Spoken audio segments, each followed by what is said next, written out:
If you're hearing my voice tonight, it means the world outside has finally gone quiet. The lights are off, the doors are locked, and whatever followed you through the day hasn't found you yet. Welcome to Little Dream, your sanctuary for the sleepless, the haunted, and the curious souls who wander the night with their headphones on.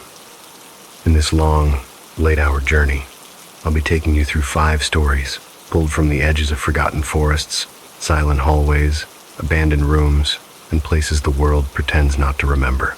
5 stories that don't shout. They whisper. They wait. They sit beside you just long enough for you to wonder whether you're still alone in the dark. So, take a breath. Settle into whatever place you've chosen to hide in. Let your eyes grow heavy, even if your mind won't let you sleep. Tonight's stories will guide you through the quiet places of the world, the ones where shadows don't behave the way they should, and time bends for those who listen too closely. This is Little Dream, and these are the things that keep us awake. Let's begin. The Intercalary Apartment. Arlen Keats arrived at Gablehurst Apartments on a night that didn't appear on any calendar. His phone insisted it was the 28th. The weather app agreed. Even the street signs and the university schedule all marched obediently along the ordinary calendar. And yet, the moment his rideshare pulled away and left him standing alone on the crooked sidewalk, he felt something entirely different settle around him. An odd stillness, like the air was holding its breath between 2 days. A night that had slipped loose from the sequence of time and landed here, waiting for someone unlucky enough to step into it. The building stood tall and brooding, its old brickwork darkened by decades of rain, its narrow windows dim like tired eyes refusing to open fully. Gablehurst wasn't a place people moved into willingly. It was a place people accepted because rent was cheap. The landlord didn't ask questions, and because something about its worn facade made passers-by assume the residents inside were quiet, forgettable, and easily ignored. Arlen fit the profile too well. With his research schedule, empty bank account, and the comfortless need to be left alone, he found the top-floor unit 808, far from the graduate dorm noise, to be a blessing disguised as a discount. Only later would he realize what kind of blessing came wrapped in that kind of price. Inside, the elevator lurched upward with a groaning rumble like a throat clearing itself after too many years of disuse. Dust shivered loose from the ceiling panels. The lights inside the small metal cage flickered the kind of flicker that didn't come from bad wiring, but from something unseen brushing against the current. When the doors clattered open, he stepped into a hallway that felt far too long for the floor's layout. A corridor stretched thin and dim, lined with peeling wallpaper and lights that hummed in thin, insect-like whines. At the far end stood a red enameled fire door, its paint chipped, the metal lock tarnished, the surrounding frame covered with faint scratches like someone had raked at it with desperate hands. Arlen pulled his suitcase toward Unit 808, noticing only when he reached the door that a pale rectangle of residue marked the wood, an old seal that had been torn away long ago. He brushed his fingers over the rough imprint. The surface was cold, colder than the air around it, and for a brief second it felt almost damp, like breath had dried there. That shouldn't trouble you. The voice behind him was soft, brittle, shaped by age and caution. Arlen turned to see Mr. Harrow, the building manager, a thin man with a hunched posture and a polite smile that didn't reach his eyes. His gray hair was combed with fastidious care, but his hands trembled slightly, either from cold or from something deeper and more familiar to these walls. That seal was from decades ago, Harrow said. Old policies, old superstitions, nothing relevant to you now. Arlen glanced down the hall toward the fire door. I heard that section's closed. Harrow's polite smile evaporated. His gaze drifted to the door with a look that Arlen couldn't mistake fear, thinly disguised as annoyance. That door stays shut, especially during the intercalary month. His voice touched the last 2 words as if they were fragile, easily cracked. The what? Some call it the ghost month, Harrow murmured. A rare extra cycle. A kind of misplaced lunar interval. Most people never notice it. Those who do tend not to talk about it long. He straightened, fingers clasped tightly behind him, You might hear things at night. No matter what you hear, crying, knocking, anything, do not open that fire door. Ever. Even if you think someone's on the other side. He didn't wait for Arlen's response. He simply nodded once, stiffly, and vanished down the stairwell, leaving behind a cold that settled like dust in Arlen's lungs. Inside the unit, Arlen tried to pretend that nothing about the place bothered him. It was small but livable, the air stale but manageable. The corners of the room felt too deep, the shadows too quick to gather, the window overlooking the alley too narrow for comfort. But he had lived in worse conditions during his undergraduate years. He set his books out, brewed instant coffee, and let the familiar smell of cheap caffeine anchor him. Routine always helped. Silence always helped. But Gablehurst wasn't silent. The first knock came just after midnight, a soft, almost polite thump against the wall near the kitchen. Arlen paused, listening. The knock repeated, steady, measured, each tap spaced exactly the same length apart, a rhythm so regular it couldn't be natural. He approached the wall, pressing his palm against the peeling wallpaper. The tapping paused the moment his skin touched the surface, then resumed, closer, a hair beneath the surface. He held his breath. The wall felt cold beneath his hand, a coldness too deliberate to be caused by winter drafts. He whispered something, not even words, just sound to test the air, to prove to himself he wasn't imagining this. The tapping quickened, responding. Arlen backed away, shaking the stiffness from his arms. Old pipes, he told himself. A settling building. But the lie felt thin. He knew what old pipes sounded like. He had lived in student housing. Pipes rattled. Pipes clanked. They didn't keep time like a metronome deciding how close it wanted to get to the surface. The tapping continued for hours. Over the next several days, time began to warp. Not visually, nothing so dramatic, but subtly, twisting in small ways that left Arlen uneasy. He would wake at dawn only to find the sky dark, check his phone at 3 p.m. and see a velvet black night pressing against his window. His stomach would growl long before dinner time, or sometimes not at all, as if his body wasn't convinced the hours were passing in the order they should. The isolation didn't help. The 8th floor was empty save for him. No footsteps, no televisions, no distant conversations, only the elevator groaning somewhere below, and the hallway lights humming their thin electric whine. He found himself avoiding the fire door at the end, not because Harrow warned him, but because something in that dim stretch of corridor felt heavier than the rest of the building, as if gravity thickened there. On the 9th night, the tapping changed.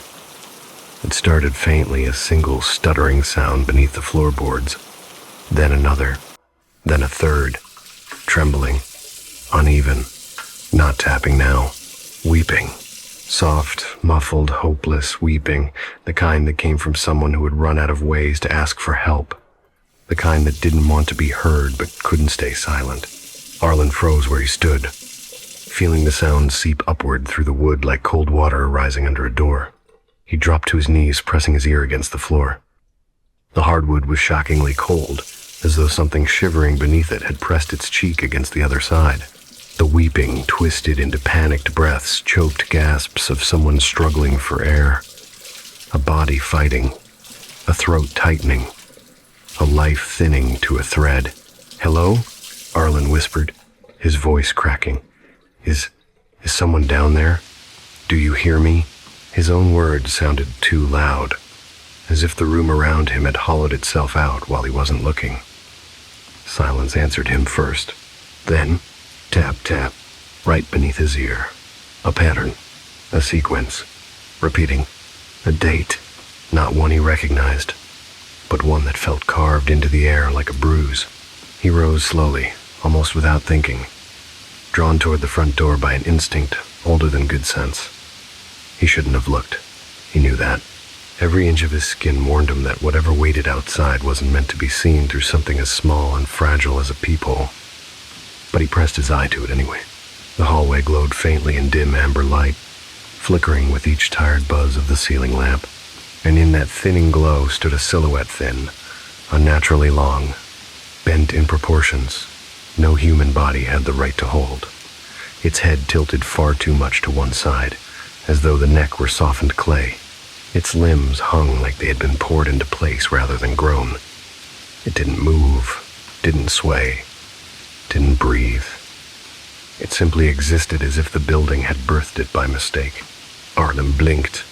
The figure folded, not stepped, not shifted, folded, like space had hiccuped around it. He stumbled back, heart ricocheting within his ribs.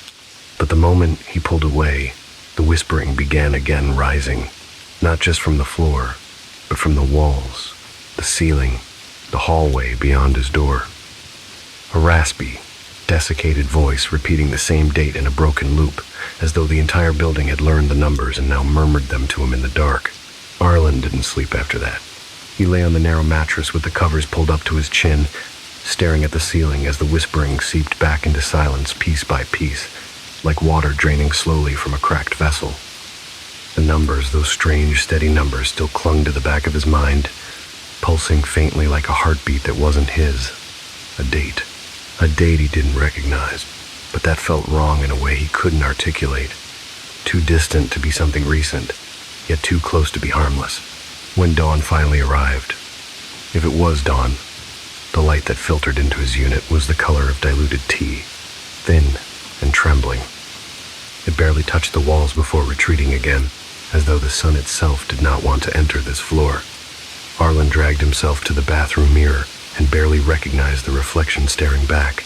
His eyes looked smudged, his skin pale, his hair matted in awkward directions.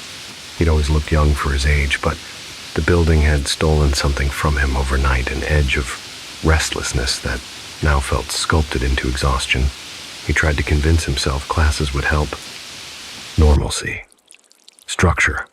A campus full of voices and bright light.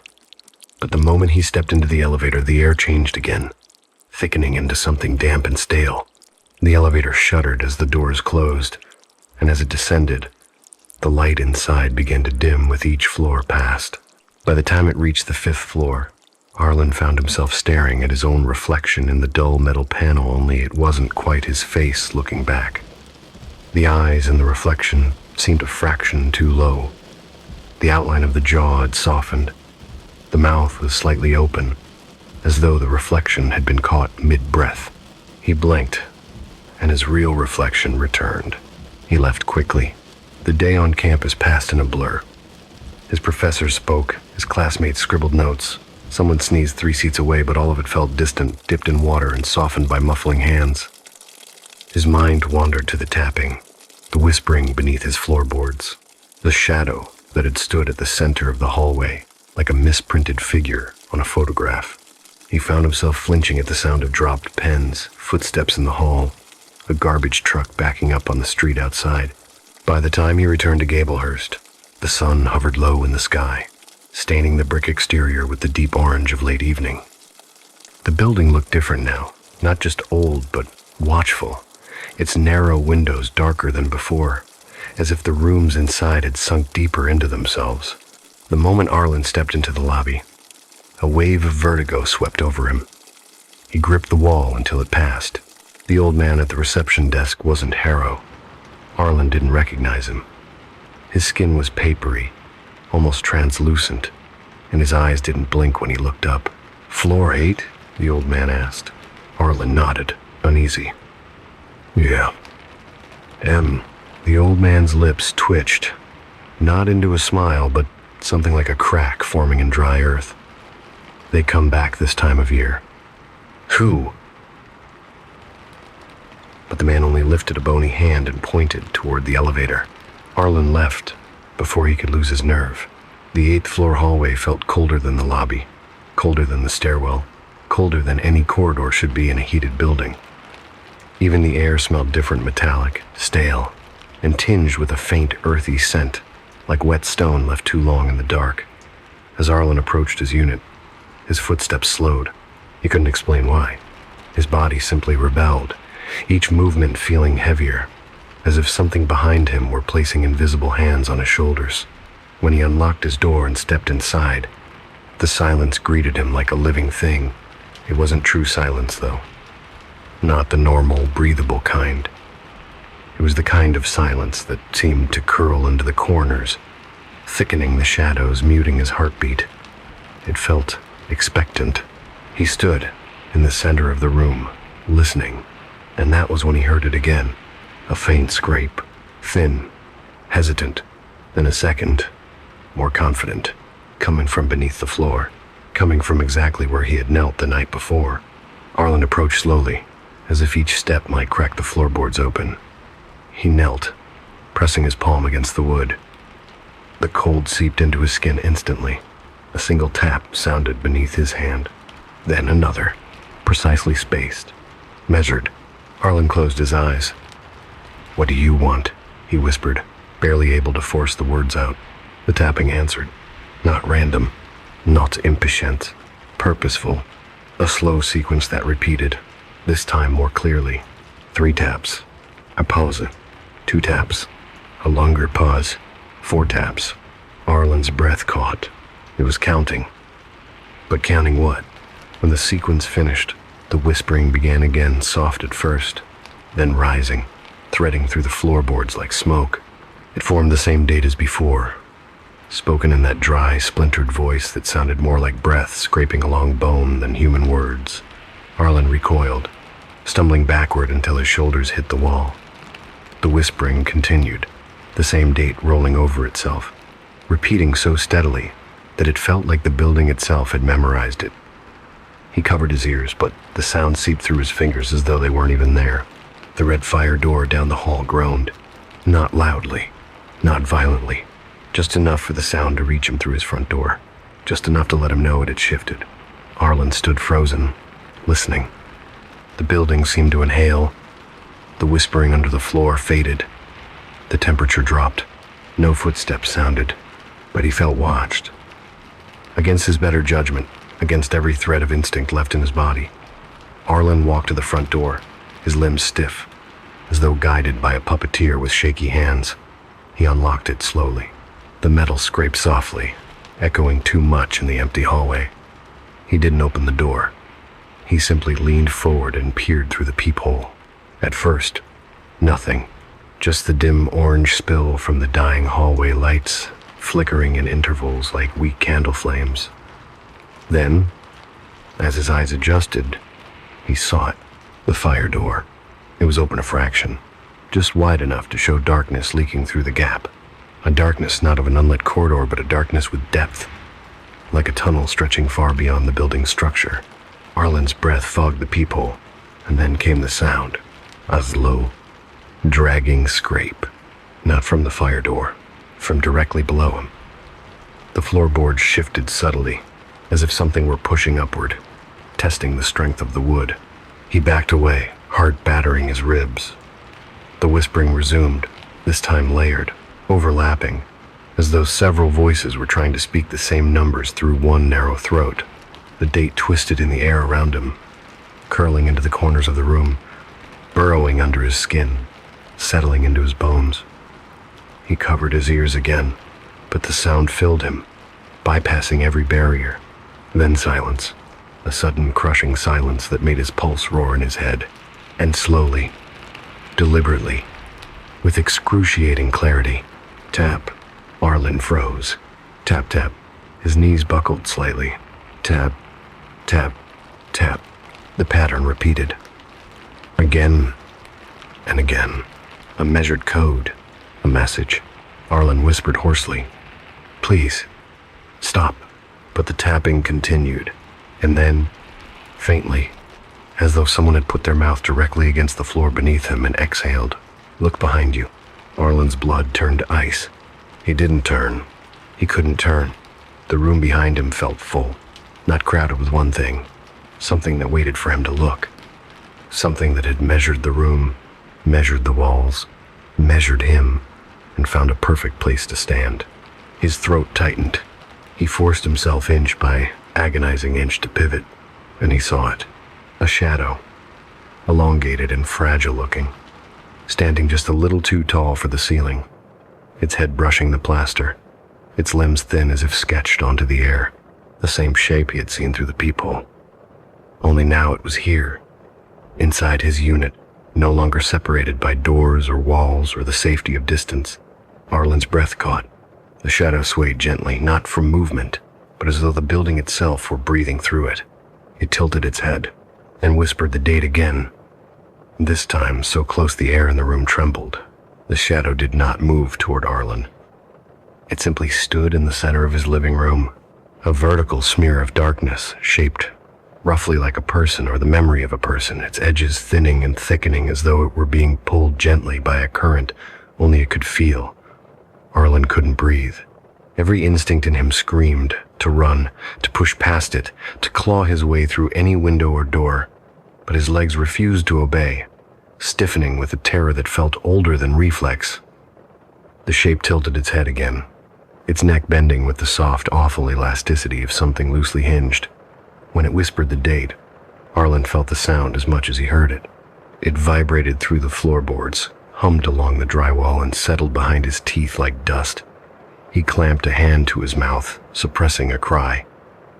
The whispering stopped abruptly, the shadow's posture shifting as though it were listening for something beyond the room, beyond the floor, somewhere deeper in the building's hidden bones. And then it folded, not fell, not vanished. Folded like someone pinched the edges of paper and pressed them together until the shape simply sank downward, slipping beneath the floor without disturbing a single board. The silence afterward was worse. It felt swollen, ready to burst. Arlen staggered back, choking on a breath that finally tore free. He bolted for the light switch, flipping it on with frantic force. The overhead light flickered, once, twice, then held steady, filling the small unit with a sickly yellow glow that made the room look smaller than before, as if the walls had crept inward during the night. He pressed his back to the wall, staring at the floor. Nothing moved. No whispering seeped through. And yet his skin vibrated with the after-image of the shadow's presence. He felt watched, even when he squeezed his eyes shut. By the time he calmed enough to move, the sky outside had lightened into something resembling morning, but the light was wrong again. Too thin, too washed out. He checked his phone compulsively. Tuesday, 3:17 p.m. Then, without him touching it, Tuesday, 5:02 a.m. The numbers flickered, shifted, settled on 12:49 p.m. Arlen shut the screen. He needed air. He needed not to be here. Grabbing his coat, he stepped into the hallway, but froze immediately. The corridor was different, subtly at first, almost tricking his eyes into believing nothing had changed. But as he walked, he realized the floor felt slightly slanted. The ceiling seemed lower. The lights flickered in a pattern too synchronized to be random.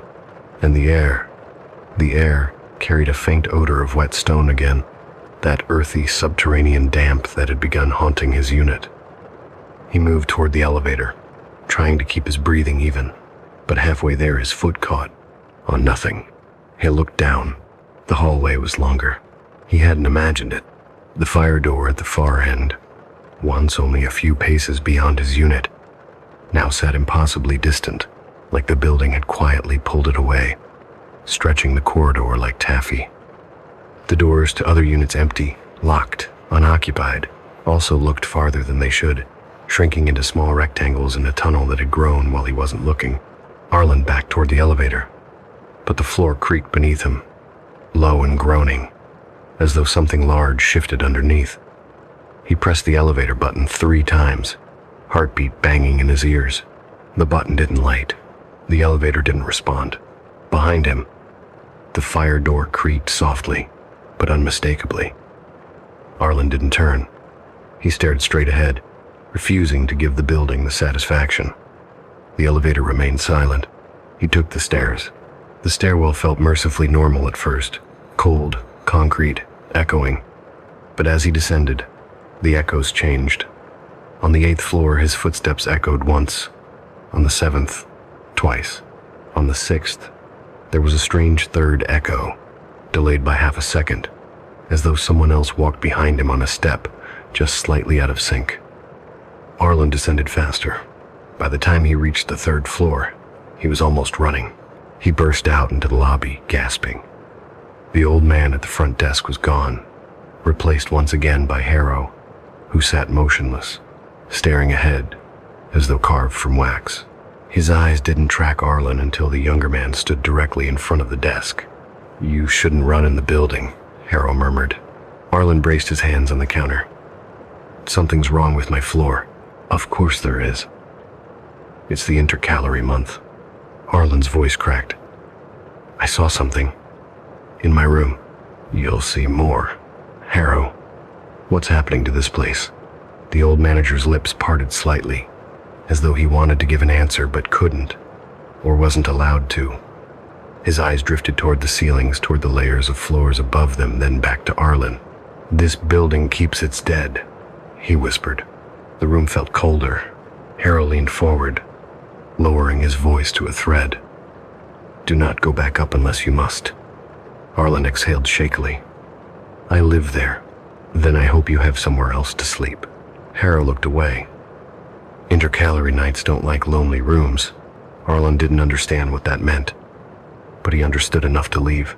He spent most of the day walking aimlessly across campus, sitting in the library, wandering through back streets, trying to calm the buzzing static in his skull. But the strange weight of the building clung to him, like sooted smell, its air, its unnatural stretching of time and space. Every so often he caught himself checking the time again.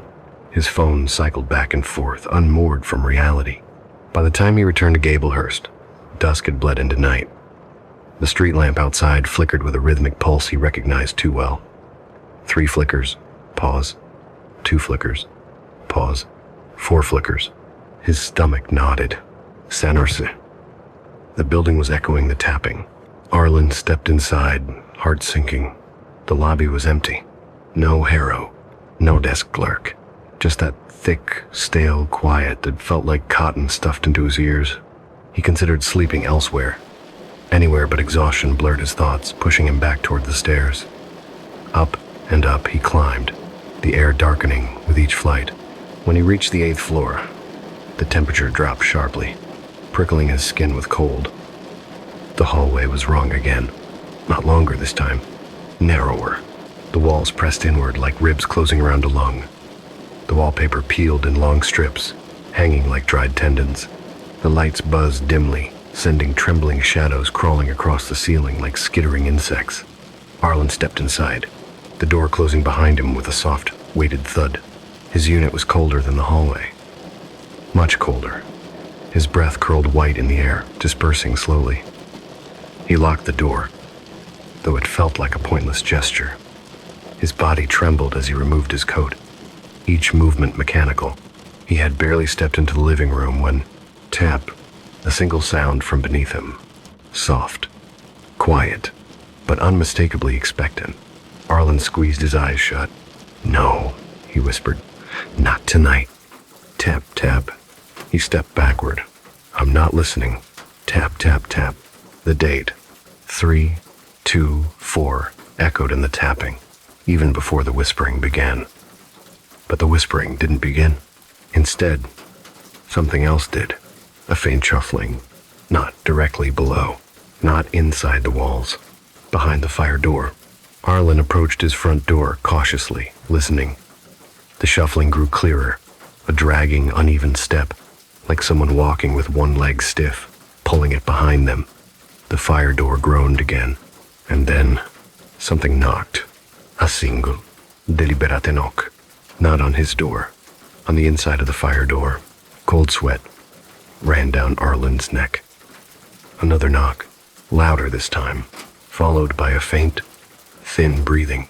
He leaned toward the people and froze. The hallway outside was darker than before. The lights had dimmed to a dying orange glow, but he could still see the fire door clearly at the far end of the corridor. It was open, just enough to reveal a sliver of darkness. But the darkness moved. It stretched, elongated, forming the thin silhouette of a figure crawling slowly out from the gap. Its limbs unfolded like a creature, remembering how to inhabit its shape. Its head bent at an impossible angle, dangling as though held by a thread. Its arms dragged along the wall, leaving faint streaks behind. Arlen's breath caught. The shape straightened, stood, turned its head toward his door with slow, cracking precision. Then it took one step, and the hallway stretched again, pulling his unit closer to the approaching figure, folding distance like paper. Arlen stumbled back from the door, terror crushing his chest. And then, from behind him, a second set of footsteps, inside the apartment. Arlen spun toward the sound behind him so quickly, he lost his balance, catching himself against the wall. The apartment was too dim, too quiet, the cold air thinning into something sharp enough to sting his lungs. The footsteps, those soft, deliberate steps, moved across the hardwood with the slow confidence of someone who already knew the entire layout of the room. But there was nothing there, no shadow, no silhouette, only the faint impression of movement, like heat shimmer in freezing air. He backed away from the center of the room, his heartbeat thrumming so loudly he thought it might draw the thing closer. The whispering resumed this time, not from the floor or the hallway or beneath the walls, but from somewhere just behind his left shoulder.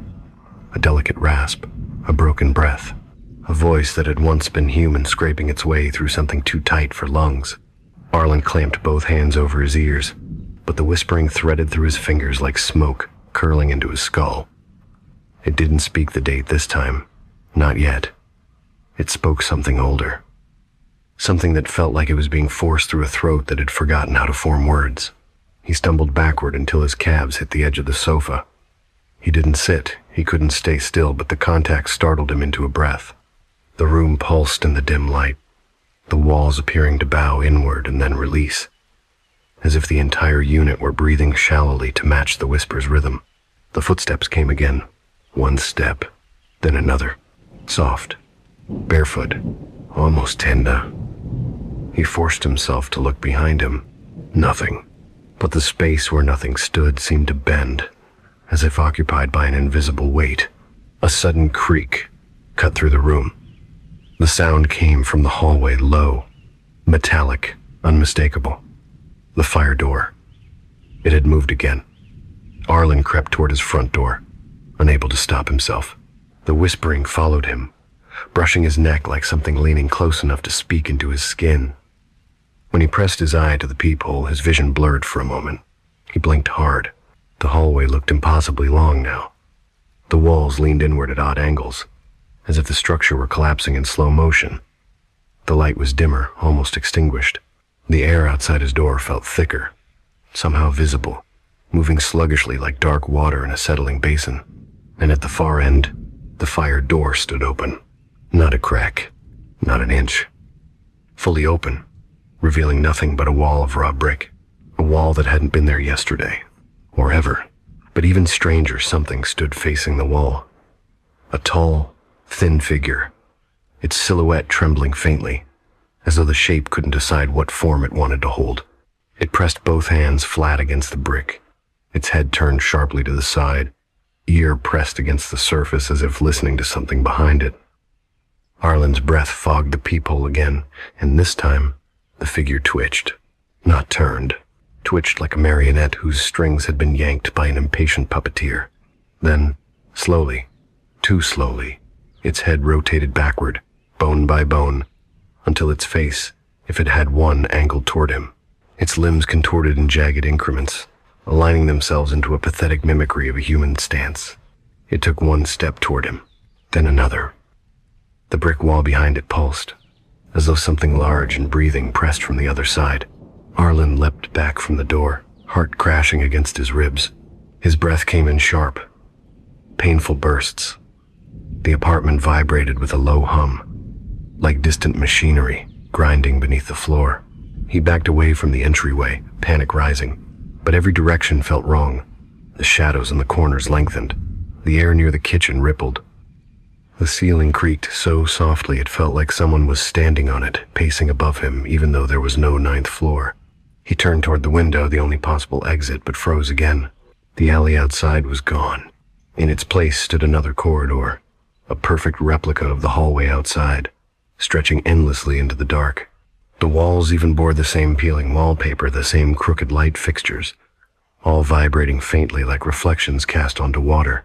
Arlen blinked once. Twice. The illusion remained. His stomach lurched. The building had begun copying itself inside his room. He backed away from the window, bumping into the table, sending a stack of notes scattering onto the floor. The whispering grew louder as if encouraged by his panic. It circulated around the room like a draft, brushing his ears, his collarbone, the back of his neck. He whirled around each time, but nothing solid emerged, only the prickling sense of something brushing past him. He grabbed his phone with shaking hands and dialed 911. The call connected, but all he heard through the speaker was static, heavy, grainy, but rhythmic, as though something wet and uneven was breathing directly into the microphone. A slow exhale, a slow inhale. Then, tap, tap, tap, tap, tap, tap. San RC. Arlen dropped the phone. The tapping echoed now from inside the walls, the ceiling, the floor, and the hallway beyond the door. It encircled him, a coordinated pulse from all sides, tightening the room with every sequence. His knees buckled, his palms pressed against the floor. The hardwood burned with cold. The tapping stopped. Silence rushed in, but it wasn't real silence. It was dense, humming, full of something waiting to speak. He lifted his head slowly. Someone was standing in the far corner of the room. Not the tall shadow. Something else. A silhouette of a woman, thin, hair hanging limp, body slightly hunched as if bearing a heavy weight. She faced the wall, her back to him. Her clothes, if they were clothes, looked ragged, drifting off her shape like loose threads suspended in water. Her feet didn't touch the floor. They hovered a fraction of an inch above it. Arlen's throat closed. "Hello?" he whispered. "Ma'am?"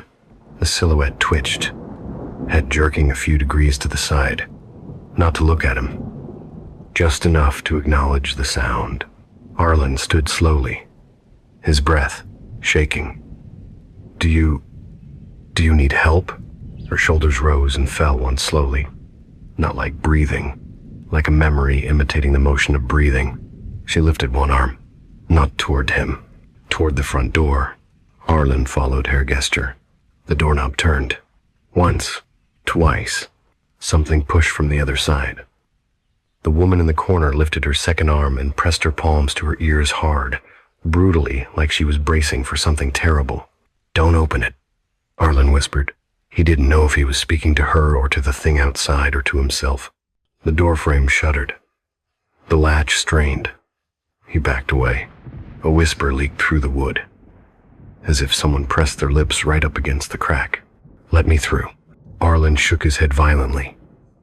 No. No, stay out." The whisper grew colder, flattening into an emotionless monotone, as if speaking through a throat packed with dirt. Arlen Keats. His name. His blood turned to ice. The woman in the corner began shaking, her fingers digging into the sides of her head as though trying to push something out. A low wail seeped from her. Not quite human. Not quite any sound he had ever heard, like grief played through rusted metal. The floor trembled. The lights flickered. The window still showing that impossible mirrored hallway began to ripple, each pulse distorting the replicated corridor into warped shapes. The door latch popped free. The door opened 6 inches, and the hallway outside was gone. In its place was a warped vertical shaft, brick walls, lined with deep scratches, as if hands had clawed upward in desperate attempts to escape. The space breathed cold mist. The bottom disappeared into darkness. The top, if there was one, was lost in shadow. Arlen staggered backward, horror tightening his throat.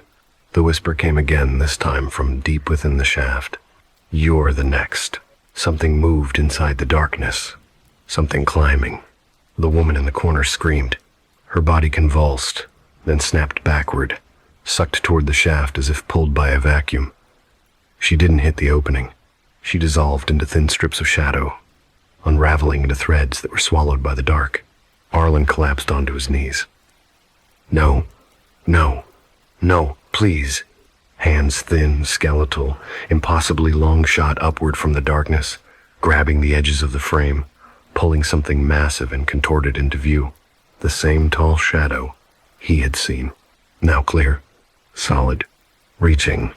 The date poured from its mouth in a single continuous rasp. August 24th. August 24th. August 24th. A death date. A missing tenant. Someone the building hadn't released. The fire door was no longer a door. It was an entrance. A mouth. And Arlen understood, too late, that the building did not keep its dead. It recycled them. Arlen crawled backward across the floor as the creature's hands gripped the doorway, long, jointless, too many knuckles sliding out of the darkness like roots ripped from wet earth. The arms alone seemed endless, stretching further and further into the room, while the rest of its shape remained buried in the shaft, trembling with a hunger the air could feel. The date kept spilling from its mouth, in that rasping, sandpapered whisper. August 24th. August 24th. Each repetition scraping the walls until thin lines formed, as though the sound itself could carve into the plaster. Arlen clamped his hands over his ears. It didn't help. The whisper was inside him now, rattling through the cavity of his skull like loose beads shaking in a jar. He pressed his back against the far wall, chest heaving, sweat cold on his spine. The ceiling light flickered once, twice, and then steadied, throwing a wavering glow onto the floor. The creature reacted instantly. Its head, or the mass that passed, for its head twitched upward, as if sniffing for the source of the light, as though brightness was both a lure and a threat. Arlen seized the moment. He bolted toward the kitchen. He didn't know what he hoped to find. A knife? A door? Salvation tucked in a drawer? But the moment he crossed the threshold into the narrow kitchenette, the air thickened. The smell of wet stone rolled in, heavy and familiar.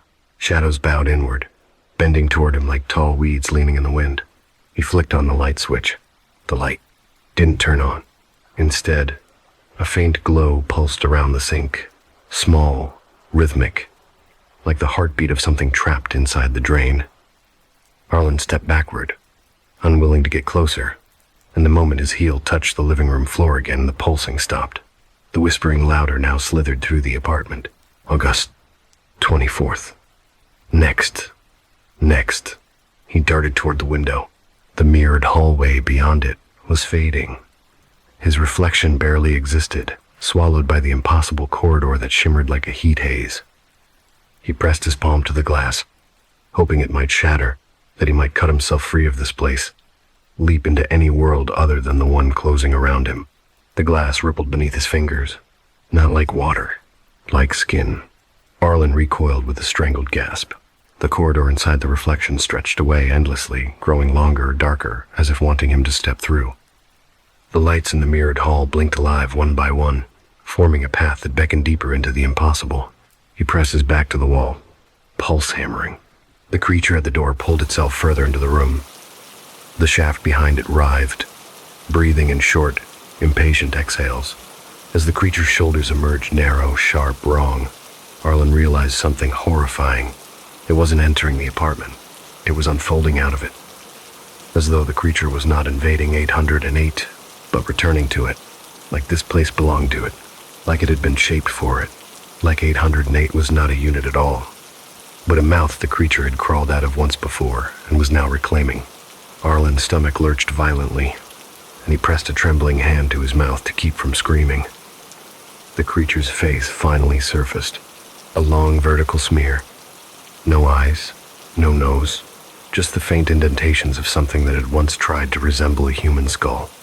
The absence of features was worse than any distortion. It implied the creature had tried to remember what it looked like, and failed, or hadn't needed a face in years. Its whisper flattened. Alan Keats, step forward. He shook his head so violently that his vision blurred. No. Please let me leave. The creature paused, its head tilted at the same impossible angle he'd seen through the peephole nights ago. Then, with a jolt that shook dust from the ceiling, it turned its face fully toward him, the blank surface stretching and bending like wet paper pressed to bone. Number 808 is ready. Arlen's breath hitched. The room around him dimmed, shadows bleeding together into a syrupy blackness that clung to his ankles. The hardwood floor trembled. The temperature dropped so sharply that frost bloomed along the edges of the walls, crawling toward him like delicate white fingers. He looked wildly for the door. If he ran now, If he reached the hallway, if he could get any distance. But the hallway was gone. The door frame still existed. The doorknob still existed.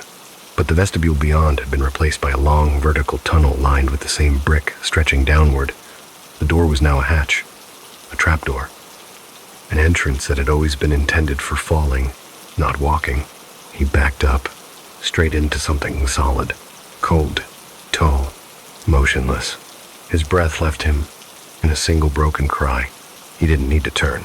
He could feel the shape behind him, its presence bending the air, distorting the shadows, filling the room with a weight that made it difficult to stand upright. Slowly, pressure rose against the back of his head. Not a hand. The suggestion of a hand. The creature guided him forward, gently, almost lovingly, as though escorting him into a ritual. Arlen staggered toward the open door, toward the shaft that waited like a throat, patiently expecting food. He dug his heels into the floor. No, I'm not supposed to be here. August 24th, the creature murmured softly. Arlen yerked his head around.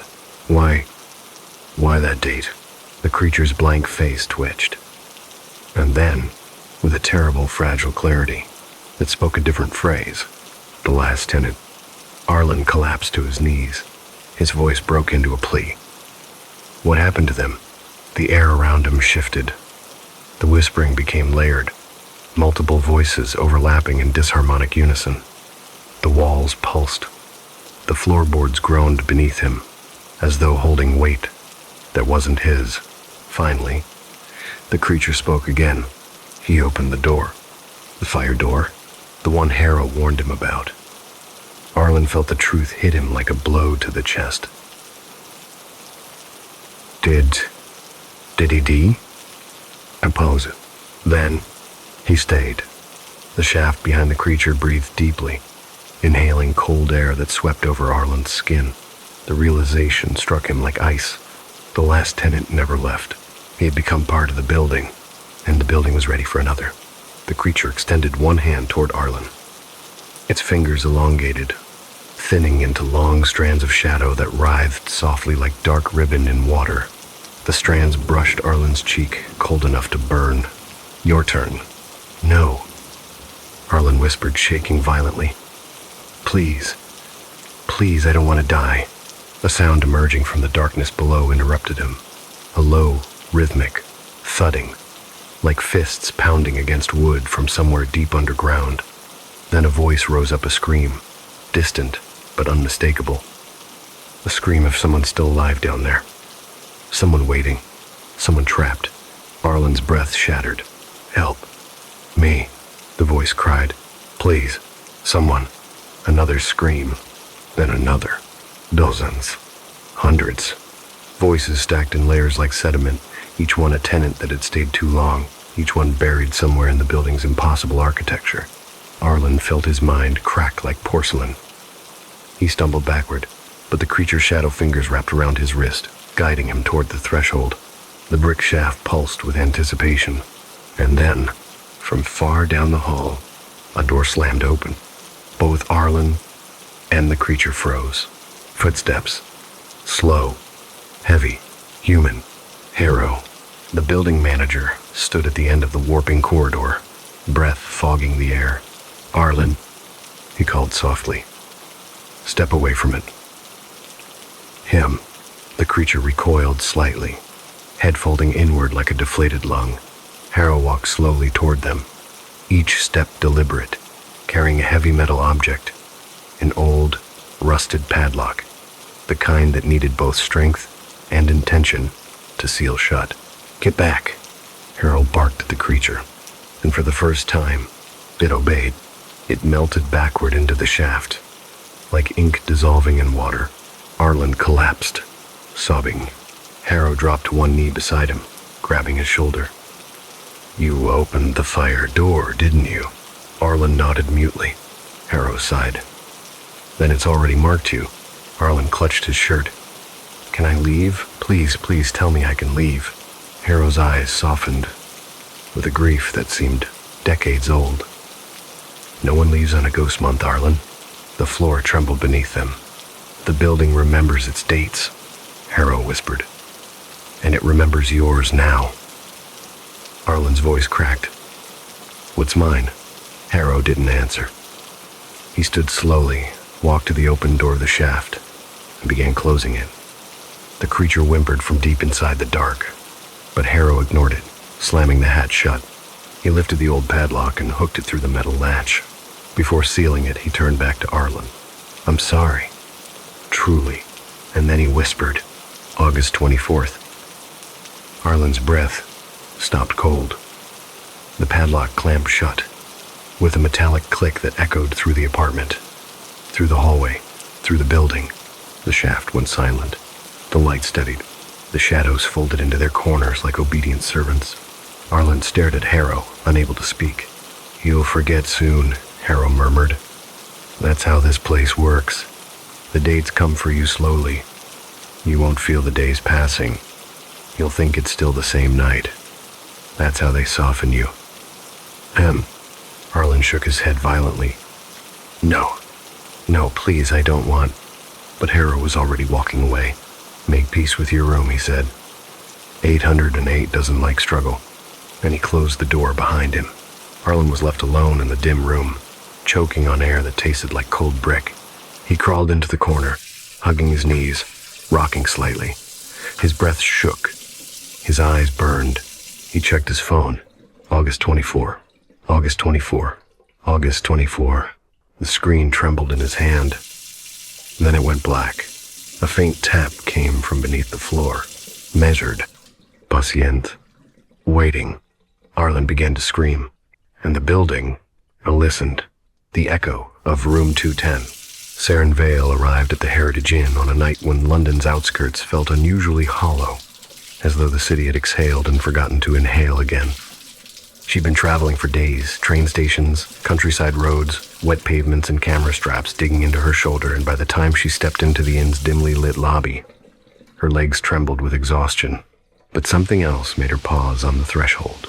The smell, a faint trace of old perfume, powdery and floral, lingering beneath the scent of polished wood and chimney ash. Not the perfume of a modern guest. Something older, something that shouldn't have survived decades.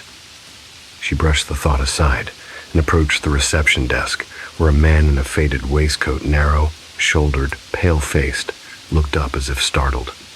His name tag read, "Gareth. You'll be in room 210, he said, voice steady but eyes betraying unease. He slid the brass key across the counter and lowered his voice. "A small note, Miss Vale. Your curtains must stay closed. At all times." Saren frowned. "Is the window broken?" "No," he answered too quickly. "Then why?" He hesitated, fingers tightening around the edge of the desk. "It faces the old bell tower, the one across the courtyard." He glanced toward the lobby windows. Though the night outside was a black sheet, there have been complaints, reflections, shadows. Best to keep them shut. Saren gave a small, tired laugh, more out of confusion than amusement. "That's a strange rule for a hotel." Gareth's face didn't soften. "Some rooms come with their own quirks." He pushed the key toward her with finality, as though urging her away from the desk. Upstairs, the hallway to room 210 felt narrower than the building's exterior suggested. Thick carpets muffled her footsteps. Portraits of strangers from past centuries stared down through cracked varnish. The scent of old perfume drifted again in faint, ghost-like waves. Her room waited at the end of the corridor. The door creaked softly when she unlocked it. At first glance, it was charming antique furniture, lace-trimmed lampshades, wallpaper patterned with faded roses. But beneath the charm lay something else, a dampness, a heaviness in the air, like a room that had been sealed too long and only recently allowed to breathe. Saren set her bags down, rubbed her temples, and crossed to the window. The curtains were thick, velvet, a deep maroon that swallowed the limited light in the room, and they were already drawn. She reached for the fabric reflexively, almost without thinking, but paused when she felt how cold it was, as though the night outside had seeped into the cloth. A shiver crawled up her spine. She let the curtain fall back into place. The faint trace of old perfume drifted again, brushing the edge of her senses. She looked around the room. It wasn't coming from any bottle. There were none. No open bags of hers carried the scent. It seemed to emerge from the walls themselves, from some memory soaked into the wallpaper. She exhaled slowly. It's just a smell. Old building smell. You're tired. But lying to herself felt thin.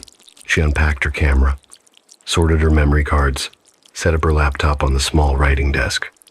Normal tasks. Normal breathing. She almost convinced herself the unease was fading. Almost. Until the floorboard near the bed creaked. She froze, slowly turned. Nothing there. But the air around the bed felt heavier suddenly, as if someone had just sat on the mattress and risen again. Saren swallowed hard. Tired. She whispered to herself. Just tired. She decided to sleep early. The lamps went out. The room dimmed. The curtains remained tightly drawn, and in the silence that followed, she drifted into sleep too quickly, like someone slipping beneath the surface of deep water. It couldn't have been long before she awoke. A sound pulled her out of sleep. Not loud, not sudden, more like memory, drifting through the walls. Soft crying, a woman's crying. Not modern, not recent. Old, fragile, threaded with heartbreak sharp enough to sting the air itself. Saren sat upright in the dark, heart pounding. She listened carefully. The crying wove into the faint echo of a man's voice, frustrated, angry, muffled. A door slamming, a sob, then stillness. Not just sounds. Thinness. Moments from another time bleeding into her room. She reached for her phone, switching on the flashlight. The beam shook in her hand. The curtains still drawn should have blocked out everything behind them. But Saren's breath hit sharply when she saw it. A white silhouette, faint but unmistakable, pressed against the window from the outside. A woman-shaped blur. Long, thin, motionless. Saren's pulse thrashed violently. She took a step back, then another. The silhouette did not move, but its presence grew stronger, like it sensed her fear through the glass. The curtain's fabric fluttered inward, pulled by a draft that shouldn't exist. A whisper of cold swept through the room, cold, laced with the unmistakable scent of antique perfume. Saren's throat tightened. Something brushed the window. A pale shape. A hint of fingertips gliding along the glass from the outside. Her flashlight flickered. Once. Twice. Then, a face formed behind the curtain. Faint as watercolor bleeding through paper. Pale, hollow-eyed, smiling with a stiffness no living jaw could hold. Saren stumbled backward, hitting the dresser behind her with a painful jolt. "No," she whispered, voice cracking. "No, no, no." The curtains shifted again subtly, gently, as though someone outside were breathing against them. She clutched the doorknob with shaking fingers and ripped the door open, fleeing into the hallway barefoot, stumbling, nearly falling. Portraits blurred past her. Shadows leaned as she ran. She didn't stop until she reached the lobby. Gareth stood behind the counter again, pale as bone in the lamplight. He didn't look surprised to see her. "Room 210? He asked quietly. Saren nodded through her trembling. Gareth exhaled, slow and pained. "It's not the room that's dangerous," he murmured. "It's the view." He didn't elaborate. He didn't need to, because Saren could still feel the cold breath of that silhouette against the window, still hear the crying in her bones, still smell the old perfume clinging to her hair and clothes like a memory that refused to let go. And the worst part, she hadn't seen the bell tower yet. She hadn't seen what was waiting there, but something in her already knew. The curtains of room 210 hadn't been closed to keep the dark out. They'd been closed to keep something from looking in. Saren Vale did not return to room 210 that night. Instead, she curled herself into the farthest corner of the lobby, wrapped in the blanket Gareth reluctantly provided, trying to steady her breathing while the Heritage Inn groaned and whispered around her, exhaling drafts that carried the weight of old stories and older grief. And even though she had fled the room, she could still feel the white figure pressed against the window in her mind. Could still smell that antique perfume tangled in her hair like invisible fingers, tugging gently at the back of her neck. Gareth busied himself behind the reception counter in pointless gestures, straightening already neat papers, wiping a spotless pane of glass, pretending he wasn't listening to the silence that was slowly tightening around them, while the lobby clock ticked with a heaviness that made each second feel deliberate and unsettling. And at last, when Seren's voice returned, thin and shaky, she asked him what was in the room. He didn't look startled. Instead, he spoke quietly.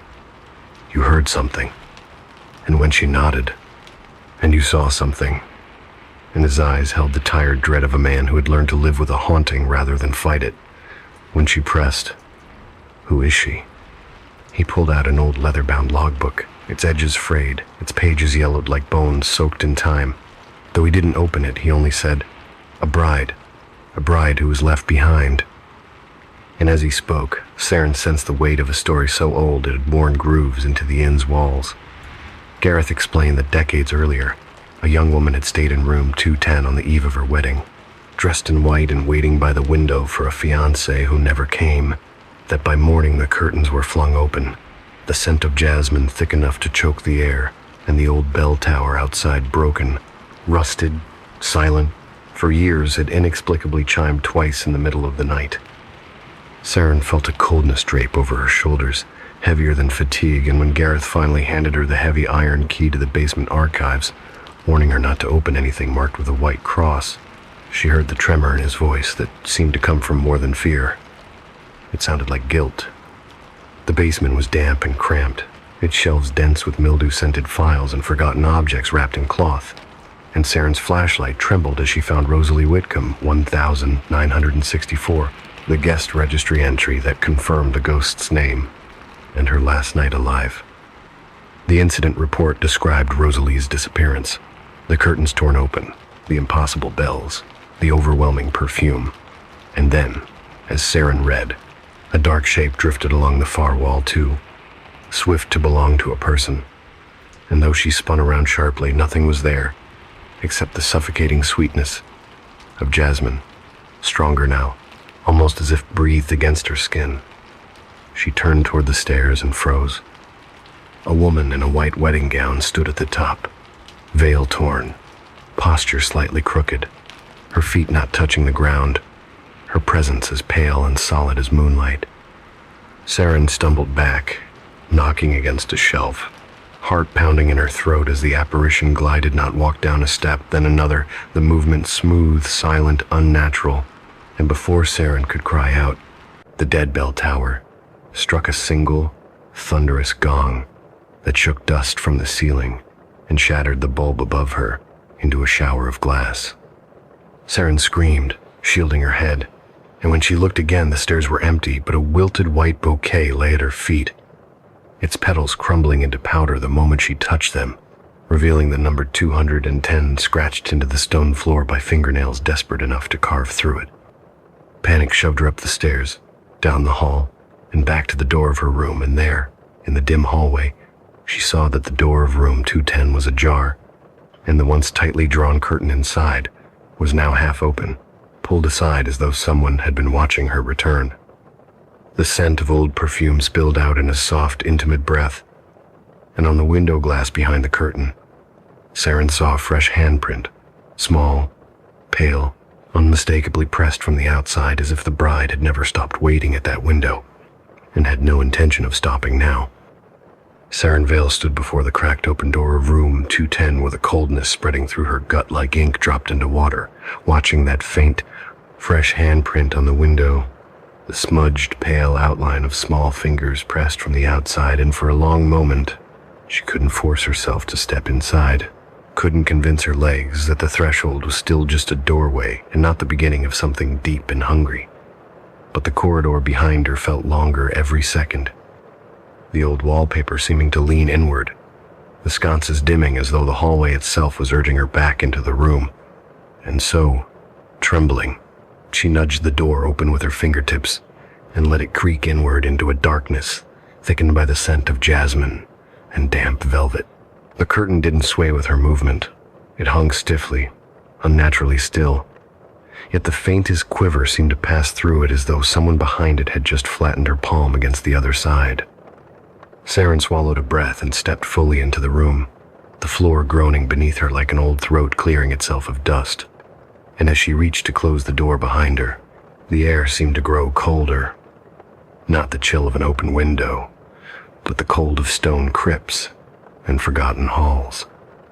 She forced herself not to look at the curtain again, not yet, and instead walked toward the desk where her bag still sat untouched, where the photographs she had taken earlier that day were scattered loosely. But as she reached for them, the soft crying she had heard the night before whispered back into the room, distant yet close, as if someone were sobbing into her ear from behind a thin veil of time, and this time the crying didn't fade, it layered, building like a memory, replaying itself over and over. Saren spun toward the window and saw that the curtain, though unmoving, was glowing faintly from behind, as if light were seeping through cracks in the fabric. Her pulse hammered painfully. She reached out, arm shaking, and touched the edge of the velvet, and the entire room inhaled. The curtain fluttered once, despite the sealed window, and the faint glow brightened to a thin silvery smear, revealing a silhouette behind it, tall and rigid and terribly still, the shape of a woman standing directly on the other side of the glass. Saren staggered back, nearly tripping over the bed, and that was when the first bell tolled from the tower outside, a low, ancient chime that should have been impossible because the bell tower had been dead for decades, its gears frozen, its mechanisms gutted. Yet now the sound rolled over the inn like thunder crawling across a wheat field. Saren clamped her hands over her ears, but the sound vibrated through her bones, as though struck inside her chest.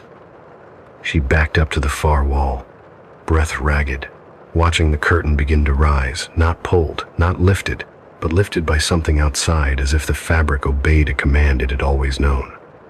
Inch by inch the gloom parted, revealing the window pane, and Saren saw her own reflection first, trembling and wide-eyed, but then her reflection stepped aside, not outward but inward, as though something behind the glass moved her out of the way, and a second face appeared in the glass, pale, hollow, covered by a torn veil fluttering in wind that did not exist, lips stretched into a smile that bore no life, only the thin imitation of joy carved into something that had forgotten how to feel it. Saren screamed silently, breath trapped in her throat as the figure raised one arm, and her bouquet appeared again in that phantom hand, wilted and darkened, petals crumbling like old paper in slow motion. The bride's head turned toward the tower, and Saren followed its gaze. The curtains rose fully then, granting her the full view of the courtyard and the derelict bell tower beyond, its stonework broken, its roof sagging under the weight of decades. But at its summit, beneath the crossbeam where the bell once hung, stood the very same figure in white, her dress fluttering in an invisible gust, her face turned directly toward the window of room 210, and the figure's smile widened impossibly, tearing upward along the cheeks like cracked porcelain. Saren froze. There were two of her now, the reflection and the tower. The bell tolled again midnight, though Saren's phone read 9:08 p.m., and the figure atop the tower leaned forward, her feet sliding toward the ledge as if she were skating on glass, her bouquet falling from her hand, drifting downward in a slow, spiraling descent like wilted feathers. Saren pressed against the wall so hard she felt the wallpaper indent beneath her spine.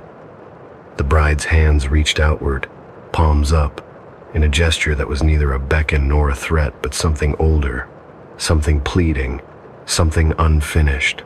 The third bell struck, and the bride at the tower's peak stepped off the ledge. She didn't fall. She didn't drop. She lunged, propelled downward, in a motion that broke the air, streaking toward the window of room 210 like a silent scream wrapped in white silk, her veil tearing backward in a stream of ragged cloth, her face stretched in that awful smile. And Saren opened her mouth to scream, but it was too late. The figure was already upon the glass, slamming against it with a sound that split the night, the pain warping inward, as though her body were made of stone and fire, her palm striking directly over Saren's heart. The glass didn't shatter. It flexed, breathed, trembled, and the bride's face pressed against it, veil cracking in long, repulsive fractures, as though it were made from thin eggshell instead of lace. Saren fell to her knees, sobbing, and the bride's mouth opened wide enough to split the jawline as she whispered something into the glass. Saren couldn't hear the words through the shock, but she felt them sinking into her skin, cold and invasive, like a wet finger drawing letters on her spine. Then, just as suddenly as she'd come, the bride vanished, dissolving into the window like water sucked down a drain. The curtain fell limp. The perfume thickened. The glass held a new handprint, larger this time, smeared as though dragging downward. And in the dead, suffocating silence after the bells faded, Saren realized the glass was beginning to crack spiderwebbing from the center outward, as though the bride wasn't done, as though she was only testing the barrier, as though the tower, now fully awake, was staring straight in and counting down the moments before it called her name. Saren Vale did not remember standing up, nor crossing the room, nor even realizing she had stopped breathing. All she knew was that she was suddenly gripping the edge of the dresser with both hands, knuckles white, staring at the spiderweb cracks growing across the window, while the last tremors of the bride's impact pulsed through the glass like aftershocks of an earthquake that had happened inside her own chest. And the strangest thing was that the room, though trembling, remained utterly soundless, as if the inn itself was holding its breath, waiting for something inevitable and grim to unfold. The perfume grew thicker, soaked in the air until every inhale felt like drawing dusted rose petals into her lungs. And Saren fought the rising panic clawing at her throat because something in the room had changed. The silence wasn't empty anymore. It was listening. She backed away from the window, every step careful, like moving through a room crowded with invisible bodies. And as she passed the foot of the bed, the mattress sagged, just slightly, under a weight that wasn't hers. Saren froze, heart pounding so hard she wondered if the thing on the bed could hear it beating. The indentation deepened. The sheets creased. Then, as softly as a fingertip brushing fabric, the sheets lifted on the far side as though someone rose from the bed and stood. Saren's vision blurred. She forced herself not to look, not to acknowledge the cold presence inches away, but a faint shift of air betrayed motion, like the hem of a gown sweeping across the floorboards in a gliding step. Without turning, she felt the figure drift toward the door, not with the frantic movement of the desperate, but with the purposeful poise of someone reliving a memory, walking a path carved into the grain of the wooden floor decades ago. The door handle rattled. Saren's breath caught. Something on the other side rattled back, very gently. A soft knock followed 3 taps, spaced evenly apart, resembling a polite request rather than an intrusion. But beneath the courtesy was an unmistakable urgency, as if someone begged to be let in or let out. Saren could not tell which. She edged toward the far wall, pressing herself flat against the faded wallpaper as footsteps creaked from the hallway, slow and heavy and unmistakably human. Her heart seized in her chest. Gareth? The staff member? She dared to hope someone living was near. The doorknob twisted again, and the door cracked open. Saren braced for Gareth's face, his nervous expression, his reassurance that he had heard something, anything, but instead the hallway lay almost entirely dark, except for a thin sliver of moonlight spilling through the broken window at the far end, casting the corridor in cold silver hues. And in that narrow ribbon of light stood a silhouette, not in white, not bridal, but in dark clothing, motionless, facing her room as though drawn by puppet strings. Saren's breath hitched. She opened her mouth to call out, but the figure did not respond, did not move, did not acknowledge her presence. It simply stood with its head dipped to one side as if listening. Then the bells tolled. Midnight. Saren flinched as the chime shuddered through the building, louder than before, impossibly loud for a tower that had no functioning mechanism. The sound rolled down the hallway like a wave, making the wallpaper ripple as if breathing, and the figure in the corridor straightened abruptly, jerking upright in a single unnatural motion that snapped its posture into place like bones rearranging themselves. Saren stumbled back from the door. The figure took one step closer, not a stride, but a pull, as though the bell tower itself drew it forward, and in that step the moonlight fell across its face. Saren screamed, but no sound came out. The figure's face, was Gareth's, and not Gareth. His eyes were open too wide, pupils blown to darkness, and his mouth hung slack as if frozen mid-speech. But the most horrifying part was the expression, not fear, not pain, but an eerie echo of anticipation, as though the bells had been calling him for years and he was finally answering. Saren reached for the door to slam it shut, but Gareth, or whatever wore his shape, spoke first. His voice hollowed, scraped clean of emotion. "She's coming down." Saren recoiled, slamming the door so hard the frame shook, locking it with trembling fingers. The perfume thickened so violently she choked on it. A soft rustle swept behind her. Saren turned. The bride in white was standing in the middle of the room again. Closer this time. Her veil hung in strips, her gown tattered at the hem as if dragged across stone for decades. And beneath the torn veil, the faint outline of her face flickered like a candle flame trying to take shape. Saren pressed herself into the corner, trembling so hard her teeth chattered. The bride tilted her head, the motion, smooth but wrong, like a puppet's strings pulled too sharply. Her bouquet appeared again, new this time. Fresh, petals white and full, as if plucked moments ago from a fertile garden rather than disintegrated into dust in the basement, and she extended it towards Saren in a shaking hand. The second bell stroke echoed, vibrating through the glass, through the boards, through the bride's form. With each resonance, her shape wavered, blurring around the edges like she was held together by sound alone. Saren whispered, "What do you want?" Her voice fractured mid-sentence. The bride's hand drifted downward, pointing toward the window. Saren shook her head violently. No, I'm not opening it." The bride's fingers curled, digging into the bouquet until the stems snapped and petals fell like torn feathers. Then she raised her other hand and pressed it to her own chest, as though marking a wound. When she lifted her fingers, dark stains appeared on the bodice of the gown, spreading like water through silk. Saren's horror sharpened into understanding. "You died, waiting," she whispered. The bride's head snapped toward her with a suddenness that broke the veil's remnants like brittle frost. Her smile stretched into that impossible cracking curve again, and Saren realized it wasn't a smile at all. It was a tear, a break. The bride lifted her hand again, pointing toward the window as the third bell tolled, and outside the glass the top of the tower pulsed with light, faint but growing, as if someone carried a lantern around the ruined ledge. The bell's vibration grew deeper, louder, until the cracks in the window spider-webbed outward, threads of stress glowing faintly with each pulse. Saren covered her ears, but the bells penetrated through bone, through breath, through thought, until for one disorienting moment she felt the bride's grief swallowing her whole, pressing her into memories she'd never lived. Standing at a window, waiting for footsteps that never came, gripping a fresh bouquet until the stems bled sap across her palms. Hearing the tower bell ring once, twice, though no living hand touched its rope. The grief was suffocating, ancient, violent in its longing. Saren stumbled forward, gasping for air, breaking from the borrowed memory as the final bell stroke cracked the window pane with a sound like a scream caught in ice. The bride stepped closer, tilting her head again, and now Saren could see faint letters scratched underneath the veil on the bride's throat, carved into the ghostly glow of her skin. "Look outside." Saren shook her head, but the bride's hand shot upward, palm slamming against the window with force that made the frame shake.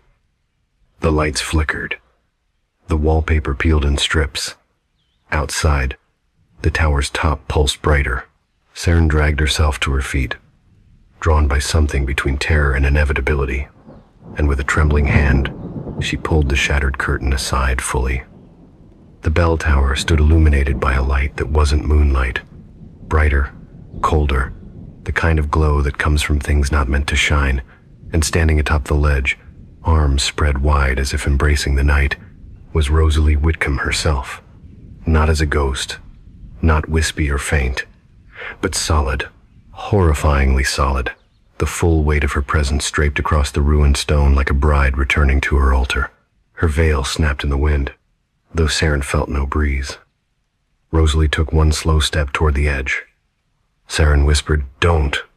Rosalie plunged, this time not toward the window, but straight down, disappearing behind the tower, as though falling into a bottomless well. Saren cried out without sound, and the instant her breath left her body, the bells tolled again. Not from above, from directly behind her. She turned, slowly, too slowly, and saw the bride standing inches away, veil lifting, smile splitting wider, bouquet rising like an offering. Behind her, the tower's shadow stretched across the floor of room 210, crawling towards Saren's feet, as though the entire structure had moved closer. The window pane groaned, the cracks widened, and in the bride's whisper, soft as a dead breath sliding across glass, Saren heard the 4 words that froze her blood completely. Now it's your turn. Saren Vale could not move, could not breathe, could not even blink, as the bride's whisper, now it's your turn, coiled through the air like a strand of icy silk tightening around her throat. And for a suspended, unreal moment, the entire room seemed to hold its breath with her. The walls contracting inward, the air thinning, the shadows flattening into long strips that pointed toward her feet as if marking the path she was meant to take, and Saren wanted to back away, to scream, to run. But her legs behaved as though they no longer belonged to her, as if the tower's shadow had wrapped itself around her ankles and was pulling gently, insistently, toward the window. The bride's figure shimmered, not flickering like a trembling candle, but rippling like a reflection disturbed by unseen hands beneath the water's surface. And as she lifted the wilted bouquet, its petals decayed in real time, curling inward and turning to blackened dust that drifted through the air like ash, settling across the floorboards, marking a trail between her and Saren. Saren pressed herself against the farthest corner of the room, shaking uncontrollably, and every breath felt like swallowing shards of cold glass. The window groaned, the cracks spiderwebbed into a full lattice that threatened to collapse at the slightest touch, and outside where Rosalie Whitcomb's form had vanished, down the side of the tower, something moved in the shadows below the courtyard, not climbing, not rising, but ascending backward, as though rewinding the very motion of the fall, her white figure pulling itself up the tower wall with impossible grace, veil dragging behind her in a stream of tattered silk, until she reached the ledge again, standing in the exact posture she had before, as if the fall had been nothing but a rehearsal. Then her head turned toward room 210 with a slowness that bent the air, and even though the window separated them, Saren felt the impact of that gaze hit her chest like a blow. The bells did not ring this time. Instead, they hummed a low, resonant vibration that tremored through the building like the deep breathing of something enormous, an ancient awakening in its sleep, and the hum intensified until the glass began to tremble violently, each crack glowing faintly with silver light. Saren clamped her hands over her ears, but the hum burrowed past her palms and settled behind her eyes, and for a moment her vision blurred into overlapping images of decades she had never lived. The inn bustling with wedding guests in a long-ago summer, Rosalie pacing the room in her gown while clutching the bouquet, the window wide open, and her face alight, with hope that gradually fractured into dread as the night deepened and no footsteps came, no carriage arrived.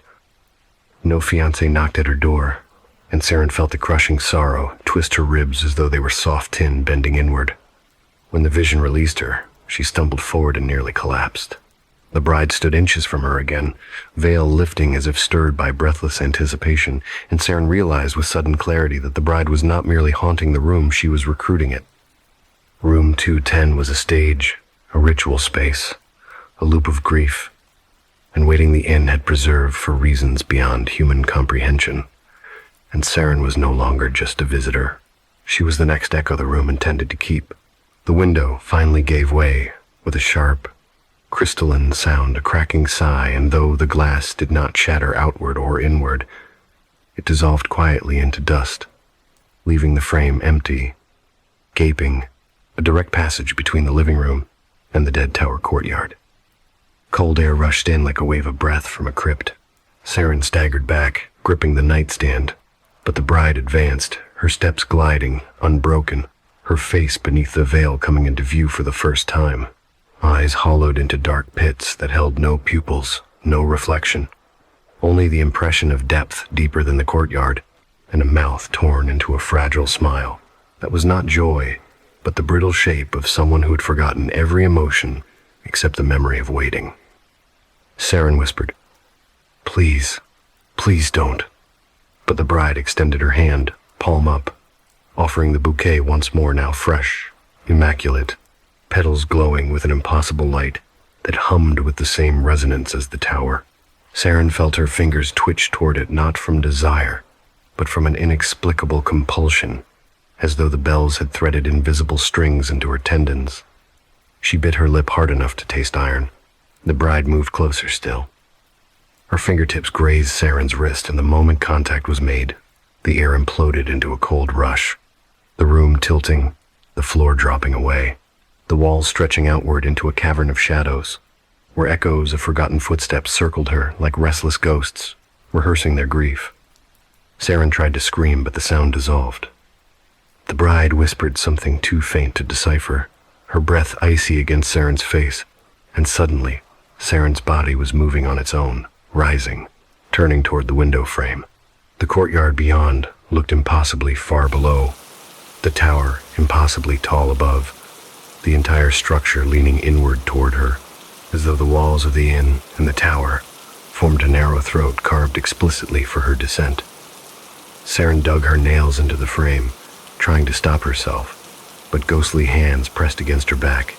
Many hands, light as feathers, merciless as chains pushing, guiding her toward the opening. She sobbed, "I didn't do anything. I didn't do anything to deserve this." And for one microscopic second, the bride paused, her head tilting in a question too slight to interpret whether pity, confusion, or recognition. Saren would never know. But the moment passed. The bells hummed again. The bride leaned forward, and with an intimate gentleness that sickened Saren to her core, she placed the bouquet against Saren's chest, pressing it into her hands as though transferring a sacred object. The petals did not crumble. They turned cold. The stems froze against her skin. Saren felt something settle in her bones, a weight, like a vow sealed without her consent. Then, everything shifted. The world twisted. The courtyard tilted. Saren's vision fractured. She felt her feet leave the floor. She was falling, no, rising, no, being pulled sideways into a gravity that did not obey Earth. The bride's veil wrapped around her face. She clawed at it, could not breathe, could not see. The bells crescendoed, and then silence. Complete, absolute. When Saren opened her eyes, she stood on the ledge of the bell tower, windless, breathless. The courtyard below was dark as ink. Her bare feet curled over the edge of the crumbling stone. In her hands, the bouquet gleamed with unearthly whiteness. Behind her, she heard a door, the room's door slam shut somewhere impossibly far away. She heard footsteps, Gareth's voice calling her name, and beneath that far, beneath layers upon layers of whispers rising from the stone, from the walls, from the tower's heart, each voice faintly familiar, each one shaped like a scream stretched thin over decades. One of them whispered her name. Saren's legs trembled. She backed away from the ledge, breath sharp and fast, but unseen hands gripped her shoulders. Gentle, firm, inevitable. The bride stood behind her, not smiling, not crying, simply waiting. Saren felt herself lean forward.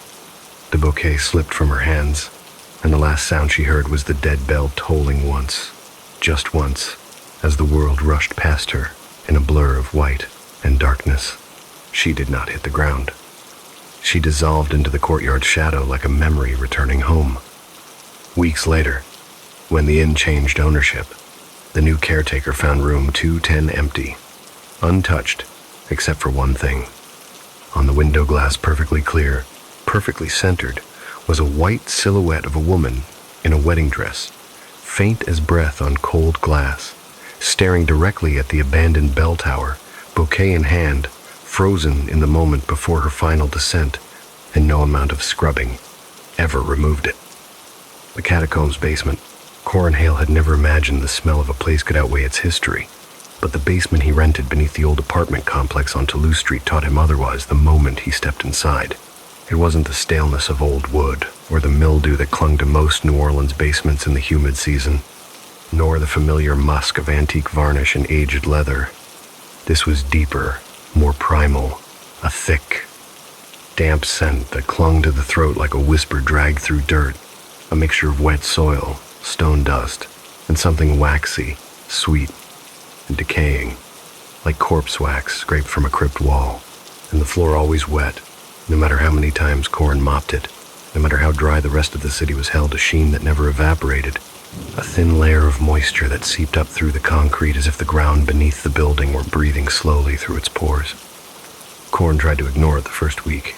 He'd rented the basement to use as a workshop for his antique restoration business, imagining himself sanding down old oak cabinets and repairing secondhand wardrobes with jazz drifting faintly from his radio and the city's heartbeat humming overhead. But from the first night, he noticed the temperature wasn't right. The upper floors of the building were warm, heavy with summer air. But the basement felt cold in a way no New Orleans room should ever feel cold, like seepage, like the quiet interior of a mausoleum. And every so often while he worked, he felt the sudden draft around his ankles. Not a breeze, but a touch. A coolness that slid across his skin with the unmistakable shape of fingers tracing the bone. He told himself it was his imagination, that the air simply moved strangely underground, but the sensation happened too often to ignore. Sometimes he'd be sanding down a chair leg and feel a faint tap at his heel, light and quick, as if something were brushing past him, and other times the cold gathered around one ankle and stayed there, circling him slowly like a child embracing a parent's leg. Each time, he would freeze, heart thudding, breath caught, listening to the stillness of the basement, not silence, because the place was never truly silent, but a hollow quiet that felt like a held breath, as if something below the concrete strained to rise. The light bulbs didn't help. They flickered irregularly, sometimes buzzing like angry insects, sometimes going fully still and bright for hours, only to snap into darkness at the worst possible moments. On the fifth night, as Corin leaned over his workbench adjusting the brass hinges of a century-old cabinet door, the bulb overhead popped without warning and plunged the room into complete blackness. An absolute darkness, so thick it pressed against his eyeballs, like hands cupping his face. And in that sudden void, Corin heard a sound. A soft, dragging, sandpaper-like scrape against the floor, slow and irregular, like someone wearing heavy cloth, dragging themselves across concrete, inch by inch. He froze. The scrape continued, a shuffling friction that came from the far side of the room, then paused, then resumed closer, then paused again. Corin's breath quivered. He could hear his pulse pounding in his ears. His rational mind groped for explanations, rats, pipes shifting, wood expanding, but the scraping didn't match anything natural. It sounded like elbows and knees pushing through damp earth, like a body forcing itself forward in exhaustion. He whispered into the dark, "Hello?" But the sound of his voice seemed to sink into the absolute black like a stone into deep water. A few seconds later, the scraping stopped. Dead stillness, not even dripping water. Corin waited, paralyzed, until his courage returned enough to fumble through the clutter on his workbench for the flashlight he kept for emergencies. His fingers brushed metal, then plastic, then finally the familiar rubber grip of the flashlight. He clicked it on. The beam cut through the wet air like a trembling blade and illuminated nothing but empty concrete and the scattered tools he had left on the floor earlier. No rats, no shadows crawling, nothing. He let out a tight, shaky exhale and tried to laugh at himself. But the sound died in his throat when he lowered the flashlight and saw it for the first time. A single black leather shoe sitting in the center of the floor, soaked with mud so fresh it glistened. An old-fashioned shoe, heavy, stitched by hand. The kind gravediggers wore in the old days. Corin's heartbeat stuttered. He crouched slowly, beam trembling in his hand, and nudged the shoe with 2 fingers. It left a wet streak on the concrete.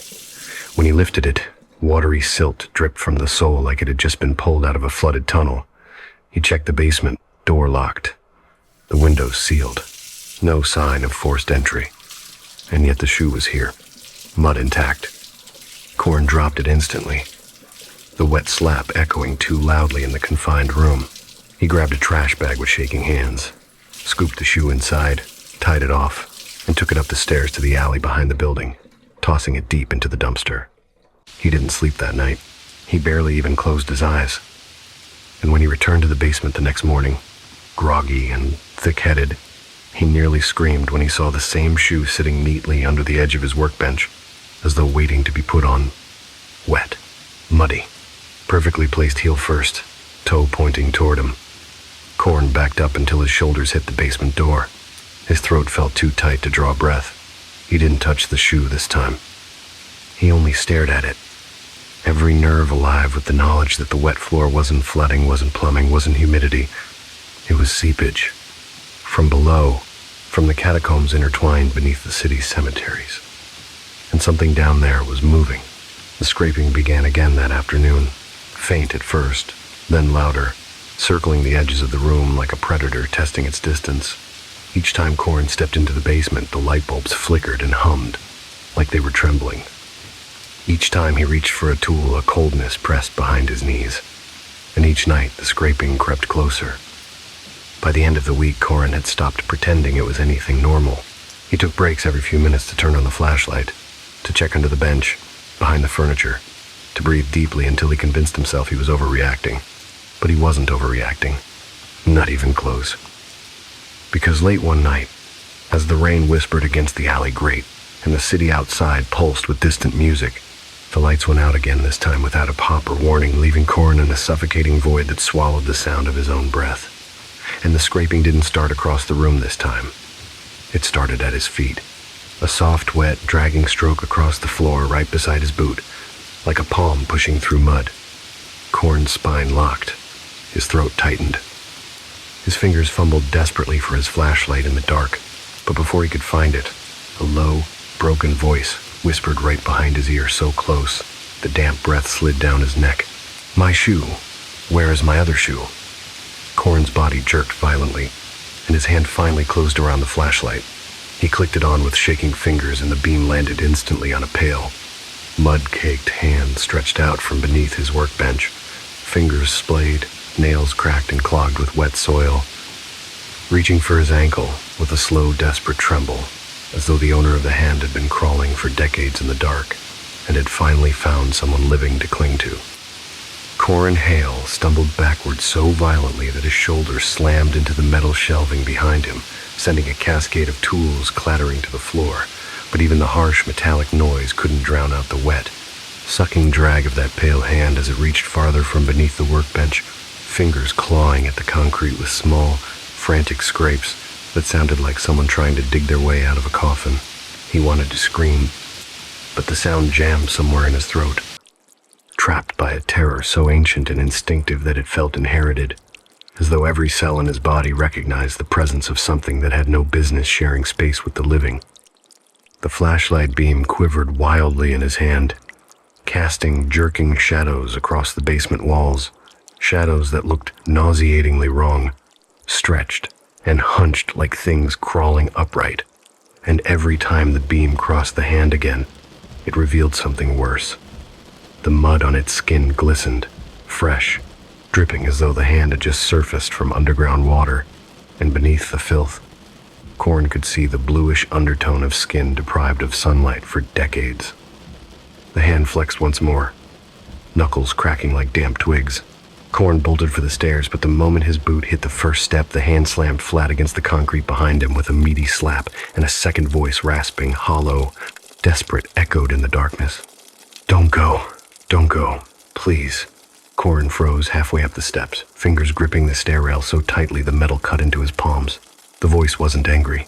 It wasn't threatening. It was pleading, shaking, not the tone of a monster hunting prey, but of a man who had spent too many nights alone in the dark. Corn inhaled shakily, not turning around.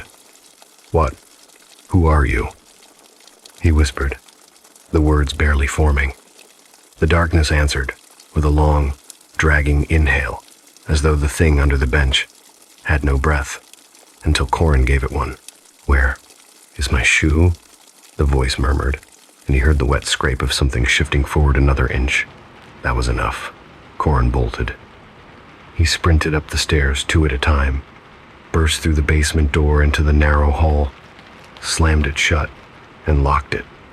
He pressed his back against the door, panting, heart battering his ribs.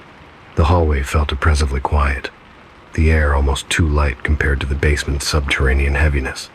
He stayed that way for several minutes before stumbling to his apartment upstairs, locking himself in and staying awake with every light on until sunrise.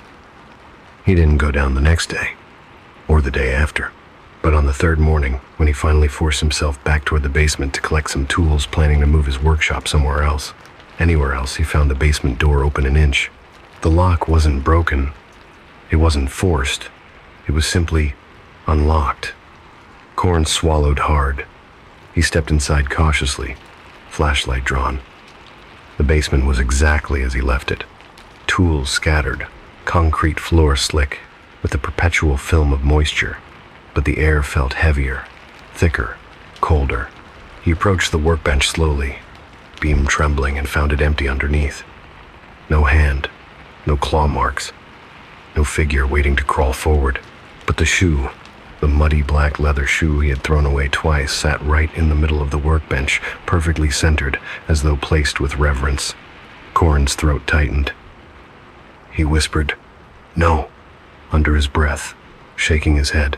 He grabbed the shoe in a rush of panic and slammed it inside an old wooden trunk, the kind with iron bands and a heavy lid, then dragged the trunk across the room until it pressed against the far wall. He didn't throw it out this time. He wanted to contain it, seal it, trap it. The scraping didn't begin immediately. Hours passed first, hours in which Corin tried to work on a half-restored table but found his hands trembling too violently to sand the legs without scratching the wood. The basement light flickered, then steadied. The dripping began somewhere in the far corner, soft, rhythmic, like water falling from a coffin lid. And then, when Corin's nerves were stretched thin as wire, the scraping returned. Slow, deliberate, closer than it had ever been. It came not from the floor this time, but from the trunk. Corin froze. The scrape sounded again, a dragging, pushing sound, like fingertips raking the inside of the trunk lid. The wood creaked. The trunk shifted half an inch on the floor. Corin drew in a shaky breath, forcing his feet to move toward the exit, but before he reached the stairs, the trunk thudded. Once, hard enough to shake dust from the rafters.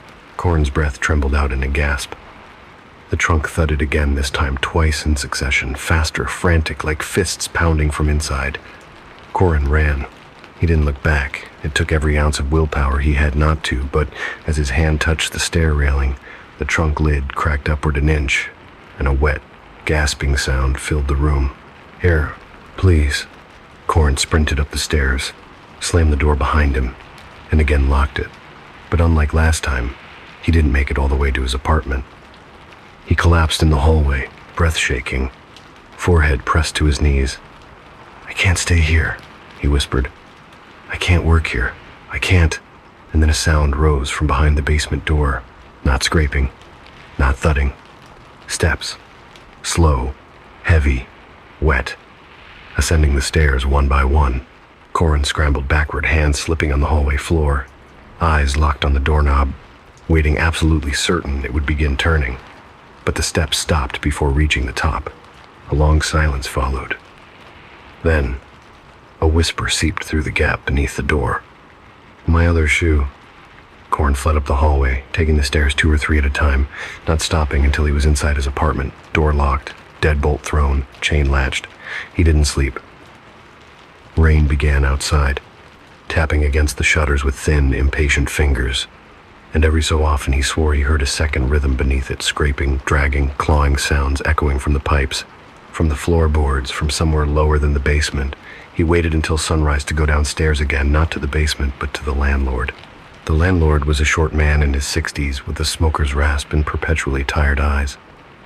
He barely blinked when Corin breathlessly explained what he'd heard, what he'd seen, what had crawled under the bench.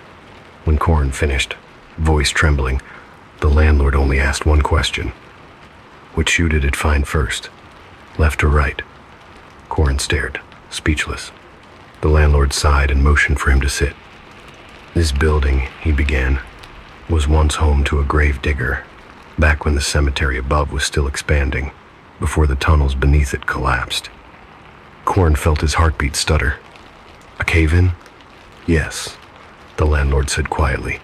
"He was down there alone when the earth gave way, buried alive under mud and stone. They dug for days, only found one of his boots." Corn's skin prickled cold. "What happened to him?" The landlord hesitated. "Some say he died down there. Others say he clawed his way toward the surface until, well," he gestured vaguely toward the basement, "until he found the wrong door." Corn's blood ran cold.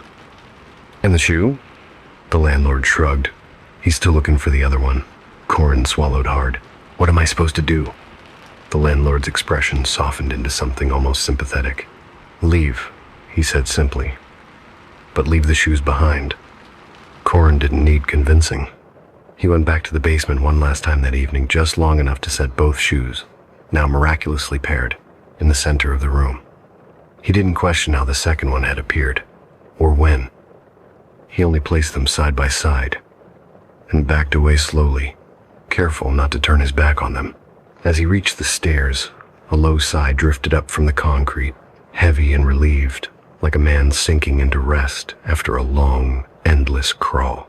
Corn climbed the steps, closed the basement door, and did not return. Not that night. Not ever. But tenants below him sometimes whispered about the sound that drifted through the floorboards, soft, rhythmic, like boots walking slowly across wet stone. 2 of them now, not one, and always in pairs. Corn Hale thought he was finished with the basement after leaving the paired shoes behind. Thought the sigh he heard, the low, exhausted exhale that drifted up from the concrete, was the final punctuation to a nightmare. He could leave, sealed beneath the floorboards, but nightmares in New Orleans had a way of traveling, of seeping through walls and vents, in the soft, vulnerable parts of the mind. And 3 days after abandoning his workshop, Corn realized he hadn't escaped anything at all. He had only invited it to crawl closer. It began with the floor of his apartment, dry hardwood at first, but subtly changing, boards cooling under his feet as if a current of damp air rose from below, an impossible chill in a city where humidity clung like sweat-soaked fabric. Then came the sounds at night, faint at first, a soft scuffling beneath his bed, as though a mouse were trapped between the floorboards, except the sound was too heavy, too deliberate, more like palms and elbows dragging across underside wood. Corn tried not to hear it, tried not to imagine the thing that had crawled beneath his workbench, now inching its way upward toward him through the old bones of the building. But the noise didn't stop. It grew louder each night, slow and measured, sliding from one corner to another like something testing the layout of his living space. On the 4th night, when Corn pressed his ear to the floor out of desperate curiosity, he heard a whisper rising through the wood, muffled, wet, unmistakably human. Cold, so cold. He jerked upright, heart racing, and shoved his furniture away from the floorboards, hoping for vents or cracks or any logical explanation. But the boards were seamless, and the building's structure offered nothing but the familiar humming of pipes. Corn barely slept afterward. He tried moving a mattress to the living room, but the sounds followed, shifting beneath him like a map of restless limbs crawling through the dark. Desperate for answers, he returned to the landlord the next morning, but the man only sighed and said, "It's not the basement anymore. It's you he remembers." That sentence hollowed Corn out. He demanded to know what the man meant, but the landlord only closed his office door and refused to speak further. By evening, Corinne was pacing his apartment, unable to calm the tremor in his hands. He felt watched, listened to as though every breath he took, every step he made, every whisper he muttered was heard by something waiting just beneath. When night fell, the scraping began immediately, no longer subtle or curious, but insistent, impatient, a wet dragging from one end of the apartment to the other, growing faster each time Corn placed pressure on the floor. Then, the lights flickered. He froze. The room dimmed, and the scraping stopped directly beneath him, not moving, not retreating, just waiting. Corn's chest tightened. He didn't dare shift his weight. The silence was absolute oppressive, like the building had been swallowed by the same void that lived beneath the basement's concrete. Then the whisper rose again, clearer this time, resonating through the floor with the tremble of a man whose lungs had filled with damp earth long ago. "My shoe, thank you." Corin swallowed hard, backing away from the center of the room, but as he dragged his heel across the floor, the scraping surged upward, desperate, urgent, pounding lightly against the underside of the board, as though hands were pushing up from below. Corin staggered toward the door, but as he reached it, the overhead light flickered violently and then extinguished, plunging the apartment into the same suffocating darkness that had swallowed him in the basement. He gasped for his phone, but before he could turn on the screen, the floorboard by the door bulged upward. Wood flexed. Nails creaked.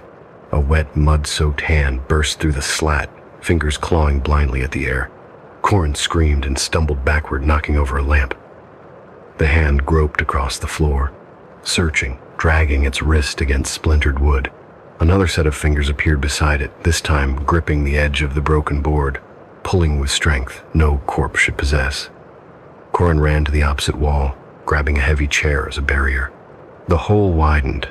An arm followed, pale, slick with mud, muscles wasted from decades of burial but moving with unsettling purpose. Corin's flashlight lay near the sofa. He lunged for it, switched it on, and the beam caught the emerging figure, its head still below the floor but rising steadily, as if climbing from a grave carved beneath the apartment.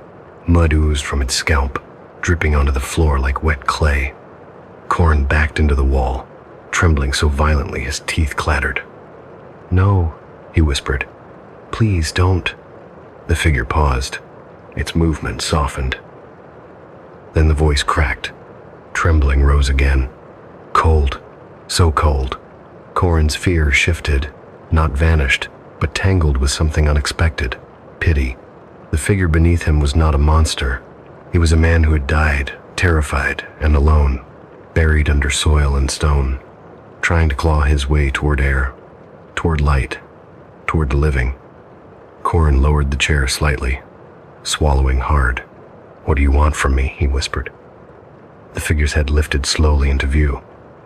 Mud-covered hair hung in clumps across its forehead. Its eyes were white and clouded, yet fixed on Corin with a pleading intensity. Its lips shook. Warmth. Corin felt his breath hitch. "I can't help you," he said, backing away. "I'm sorry." The figure stopped pulling itself upward then. Its body sagged. Wet earth dripped from its fingers. The whisper that followed was barely audible. "Please, don't. Leave me." Corin closed his eyes, heartbreaking in a way he didn't expect. "I'm not leaving," he whispered, but his voice betrayed the lie. He edged toward the door, reaching one trembling hand toward the doorknob.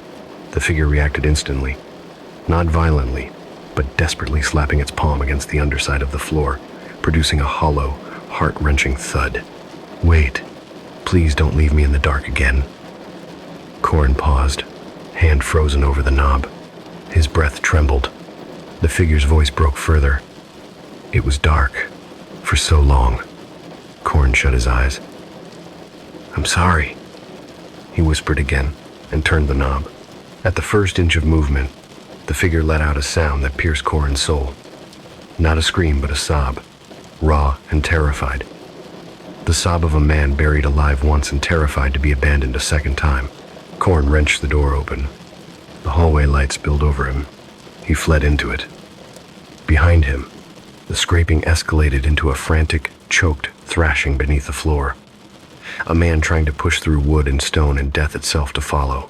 Corin slammed his door shut, locked it, and pressed his forehead against it, tears suddenly streaming down his face, not from fear alone, but from the unbearable grief in that final cry, and then silence, completely, utterly, as if the figure had collapsed. Corin waited. Minutes dragged, maybe hours. He didn't move, didn't breathe. And then, when he finally lifted his head from the door, he saw it. A muddy handprint smeared across the inside of his apartment door, 5 long fingers, dripping with wet earth, pressed at heart level. At that exact moment, the building groaned beneath him, a deep, resonant shift that indicated movement far below. The figure had retreated, back to the basement, back to the catacombs, back to the earth that refused to keep him and refused to let him go. But Corin knew, as sure as he knew the taste of that damp, corpse wax air, that he had not seen the last of the gravedigger. The floorboards creaked gently beneath his feet. A whisper rose from far below, faint but unmistakable. "Please, come back." Corin sank to the floor, hands shaking, knowing he could no longer pretend the dead beneath the city were resting, because something below his apartment had woken, and it knew his name, his voice, his footsteps, and worst of all, it knew exactly where he lived. Corin Hale spent the next 2 days trying to pretend the world above the floorboards still belonged to him, that the wooden planks beneath his feet were just planks, not thin barriers separating him from a man who had died decades ago, but continued crawling, listening, calling out through layers of dirt and time. Yet every attempt at denial broke apart like wet paper, because the apartment refused to let him forget. The floor remained cold no matter the weather.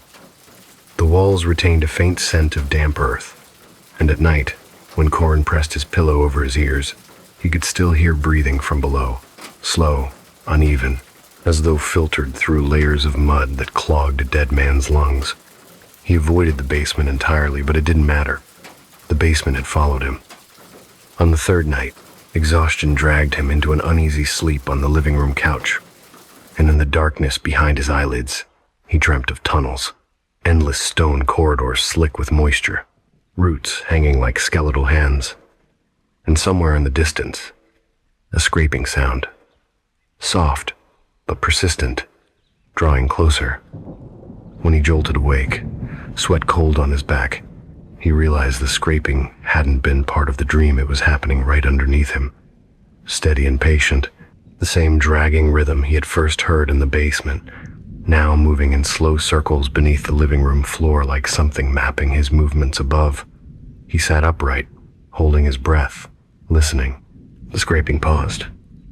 Then, gently, a knock came from beneath the floor, 3 taps, deliberate, spaced evenly like a polite request from the depths. Corin covered his mouth with both hands, shaking so hard he nearly fell from the couch. "Please," the muffled voice rose through the boards, trembling with wet desperation. "Why won't you come back? It's so dark down here." Corin squeezed his eyes shut, fighting a wave of nausea. "No," he whispered through clenched teeth. "You're not real. You're not supposed to be here." But the whisper that answered was heartbreakingly human. "You left me again." A gasp tore from Corin's throat, not because of the words, but because the floorboards beneath the coffee table suddenly bowed upward, rising in a slow, steady bulge as though something was pushing from below, testing the wood. Corin leapt to his feet and back toward the kitchen, trembling violently as the floor continued to swell and creak, the nails groaning under pressure. A crack formed, a thin line of mud seeped through. Corin grabbed the heaviest thing he could find, a cast-iron skillet, and held it like a shield, even though he knew it would do nothing against whatever was beneath him. The bulge stilled, silence stretched thin and tight. And then, from the far corner of the living room, a whisper closer than it had ever been. "Corin." Corin's knees nearly buckled. The voice knew his name. It hadn't simply mimicked words, it had learned him. A sudden wave of cold air swept across the room, extinguishing the small candle he'd lit when night fell, plunging the apartment into a darkness so complete it felt thick, physical, like a weight draped over his shoulders. Corin fumbled along the counter for his flashlight, knocking utensils over, breathing in ragged gasps, but before he found it, the scraping began again. Not below now, but inside the walls, sliding along the baseboards, as though the man beneath the floor had discovered the hollow spaces between the old building's beams and was exploring them inch by inch. Corin backed into the kitchen corner, hugging the skillet to his chest as the sound moved behind him, above him, then directly along the wall beside his ear. Something brushed his ankle again. A cold, gentle glide of fingertips searching, He stumbled away, heart pounding so hard his vision blurred. "Stop," Corin said shakily. "Please stop, just tell me what you want." The apartment fell silent again. For several seconds, Corin dared to hope the thing had retreated. But then the voice rose fragile, shaking as if breaking apart. "Don't leave me alone in the dark, not again, not again." A thump sounded behind the wall, startling Corin so violently the skillet clanged against the floor. He spun toward the hallway just in time to see the bedroom door slowly drift open on its hinges. A faint glow leaked from inside, weak and yellow, like firelight reflecting off water. Corin didn't want to go inside. Every instinct screamed at him to run, to leave the building, to sleep in his car, to drive to another city entirely. But the glow pulsed again, and behind it came a wet, muffled sob. Corin crept down the hallway, each step soft, terrified the floor would swell or crack beneath him. As he reached the bedroom door, the glow intensified, and he realized it wasn't light. It was moisture. Mud. The wooden floor of his bedroom was wet, glistening. A thin sheen of watery soil spreading outward in ripples as if something beneath it was soaking through. The bed frame trembled. The blanket lifted slightly, as if stirred by breath. Corin forced himself to approach. The air smelled like turned earth, rich and rotten, thick with the sweetness of corpse wax. He leaned down slowly, gripping the flashlight in one hand, and lifted the edge of the blanket. At first, he saw nothing, just darkness beneath the bed. But as his eyes adjusted, he noticed movement subtle, almost invisible, like something shifting in mud. Corin lowered the flashlight beam, and the light landed on a face, a pale, mud-smeared face inches from his own, eyes clouded and sunken, mud filling the cracks of its eyelids, soil spilling from its mouth as it tried to whisper. Corin screamed and stumbled backward so hard he hit the dresser. The figure beneath the bed reached for him, not quickly, not violently, but with shaking hands that slipped across the floor, desperate and slow, fingers trembling like they were learning movement again after decades of stillness. The voice rose through the wet soil, clogging its throat. "Please, don't leave me." Corin pushed himself to his feet, scrambling for the door, but when he tried to run, the bedroom floor sank beneath him, wood giving way slightly, as if something large had shifted directly underneath the planks. He fell to his knees, palms sinking into wet mud that bubbled through the cracks. The voice rose again, closer, clearer, almost behind him now. "I followed you. I'm sorry. I didn't want to be alone." Corin twisted around and saw the figure emerging from under the bed, not by crawling forward, but rising the way a person might rise slowly from water, mud dripping from its hair and shoulders, its hands groping blindly toward him with the pleading insistence of a drowning man. "Please," the figure whispered, "stay with me. You're warm." Corin scrambled backward, slipping in the mud, and grabbed the doorknob just as the figure lunged, not maliciously, not with predatory intent, but with such sudden need that it shook the entire bed frame. Corin ripped the door open and fled into the hallway. The light bulbs flickered as he passed beneath them. The walls groaned.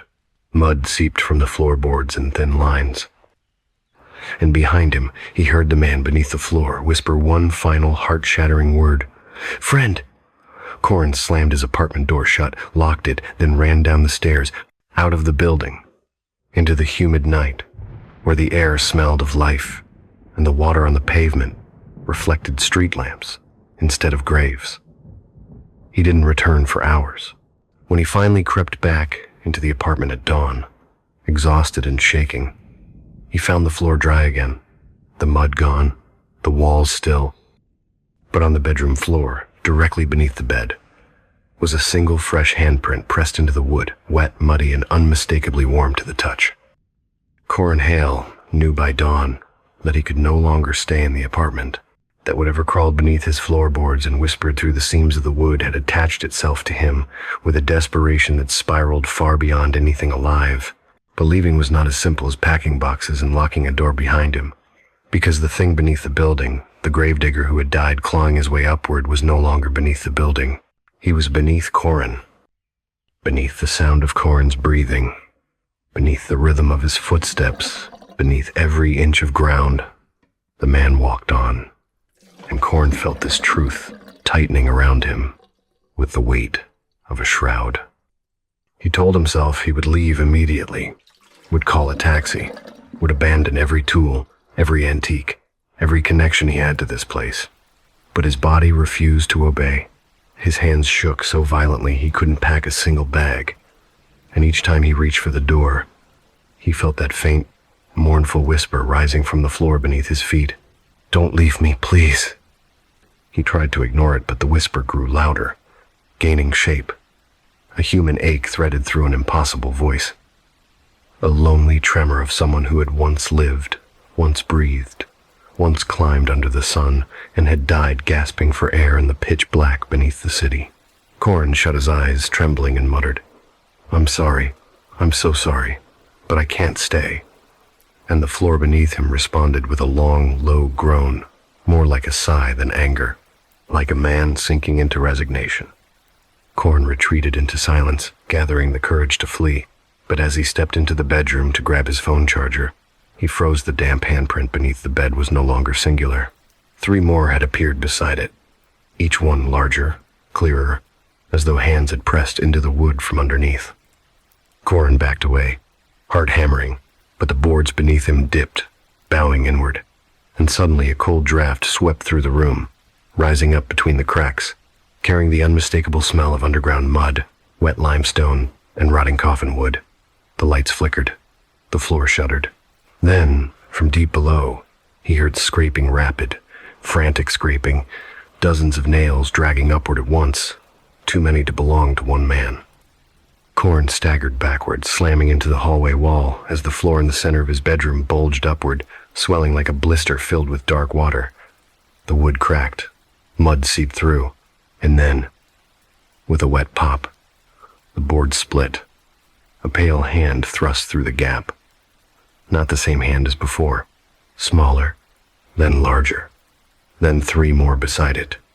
Thin hands, thick hands, hands caked in earth, hands missing nails, hands trembling, hands reaching. Corin screamed and ran for the door, but the floor near the apartment entrance buckled and split in a long, jagged line, a fresh crack yawning open like the mouth of a tunnel. Cold air surged up from it, so cold it burned the inside of his nose, and a voice rose with it, not one voice, but many layered atop one another, all of them whispering his name in heartbreakingly soft unison. "Corin." He stumbled backward into the kitchen, knocking over a chair, grabbing the counter for balance, breath coming in sharp gasps, while the voices swelled, filling the apartment like a fog of the dead. He fumbled for the back door of the fire escape, but when he yanked it open, a gust of wet, subterranean air blew into his face, and he realized with horror that the metal stairs outside were slick with mud that pulsed like something freshly disturbed. He slammed the door shut. The floorboards in the living room burst upward. An arm rose from the hole, thin, skeletal, dripping mud that spattered across the walls, followed by the tilted head of a man whose eyes were still full of earth, whose jaw opened in a silent cry as soil poured from between his teeth. Corin collapsed, scrambling backward on his hands and heels as the figure dragged himself up, followed by another shape and another half-formed bodies, faces broken by burial, limbs twisted by collapse, all of them clawing upward toward the light, like dying men remembering the Sunday. "Stop!" Corin begged, voice cracking with terror. "Please, stop!" The gravedigger, the first one he had seen, the one whose hand had reached from beneath his workbench, appeared among them, his face trembling with something like relief as he pulled himself through the splintered floor, mud trailing down his arms, water dripping from his clothes. His voice rose above the others, strained, exhausted, hollow. "You heard me. You came back." Corin pressed himself against the wall, tears spilling down his cheeks. I didn't want." The gravedigger extended one shaking hand, not grasping, not lunging, but offering, his palm open. "Please," he whispered, voice breaking, "don't leave me alone again." Corin looked into the man's blank, milky eyes and felt a sudden, crushing grief, not for himself, but for the man buried alive, the man clawing upward through darkness, so complete it had stolen even the shape of time. The man who had crawled through decades of wet stone and broken tunnels, searching for someone who could finally hear him. Corin's shaking eased, his breathing quieted. He whispered, barely audible, "What do you want from me?" The gravedigger leaned closer, soil falling from his jaw like slow rain. Just a hand. The words cut through Corin. They were not monstrous. They were not evil. They were desperate. "I can't go back," the gravedigger whispered. "Not alone." Corin felt a hand brush his ankle, not cold anymore, but trembling with the warmth of a man who had nearly, almost reached sunlight. Corin inhaled, slow, trembling. "Okay," he whispered, though he didn't know to whom or why. "Okay." The gravedigger's eyes softened, the other bodies quieted, the mud stilled, and Corin reached out one shaking hand toward the hand of the man beneath the floor. The moment their palms touched, the floor gave way. Not violently, not like a trapdoor, but like soft earth parting for water, collapsing gently beneath them. The tunnel opened, the darkness below yawned wide, and Corin fell not fast, not screaming, but drawn downward as the gravedigger held his hand like a child leading a parent through a long-forgotten hall. He felt mud close around his legs, his waist, his chest, felt cold water lap at his chin, felt the ceiling of the apartment seal above him like soil settling over a closed grave. The last thing he heard before the earth swallowed him was a quiet, relieved sigh from the man beside him. Dawn broke. The building stood still, quiet, dry. When the landlord checked the apartment later that afternoon, he found the entire place spotless. Floorboards perfectly intact except for one detail.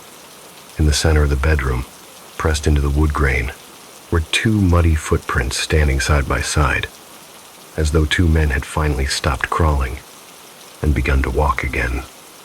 The obsession of the violet dress. Maren Locke had lived in Edinburgh for only 2 days when she realized the wardrobe inside her graduate housing was not merely old or misaligned or swollen from moisture. It was willful, stubbornly opening itself no matter how many times she closed its heavy wooden doors, and each time it swung wide on its own hinges. A faint breath of lilac perfume drifted across the room, soft and cold and strangely fresh, like flowers cut at dawn and left at a grave.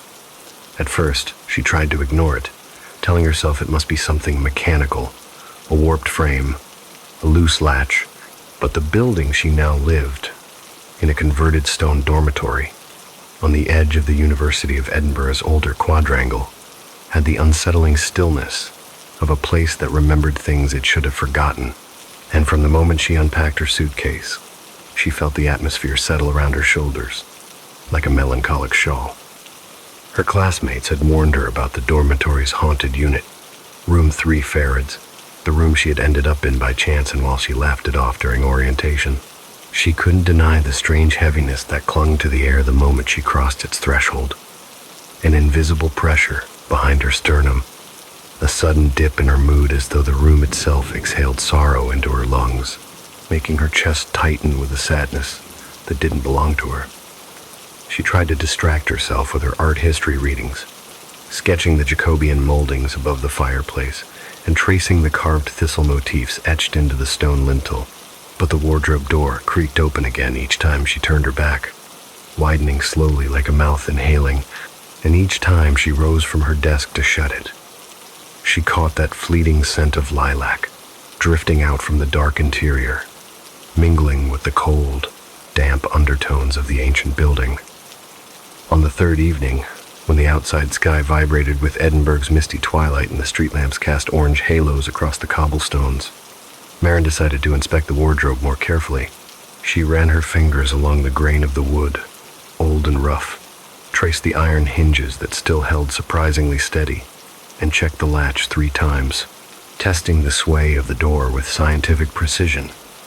But the wardrobe remained perfectly balanced, perfectly functional, perfectly capable of staying shut unless it didn't want to.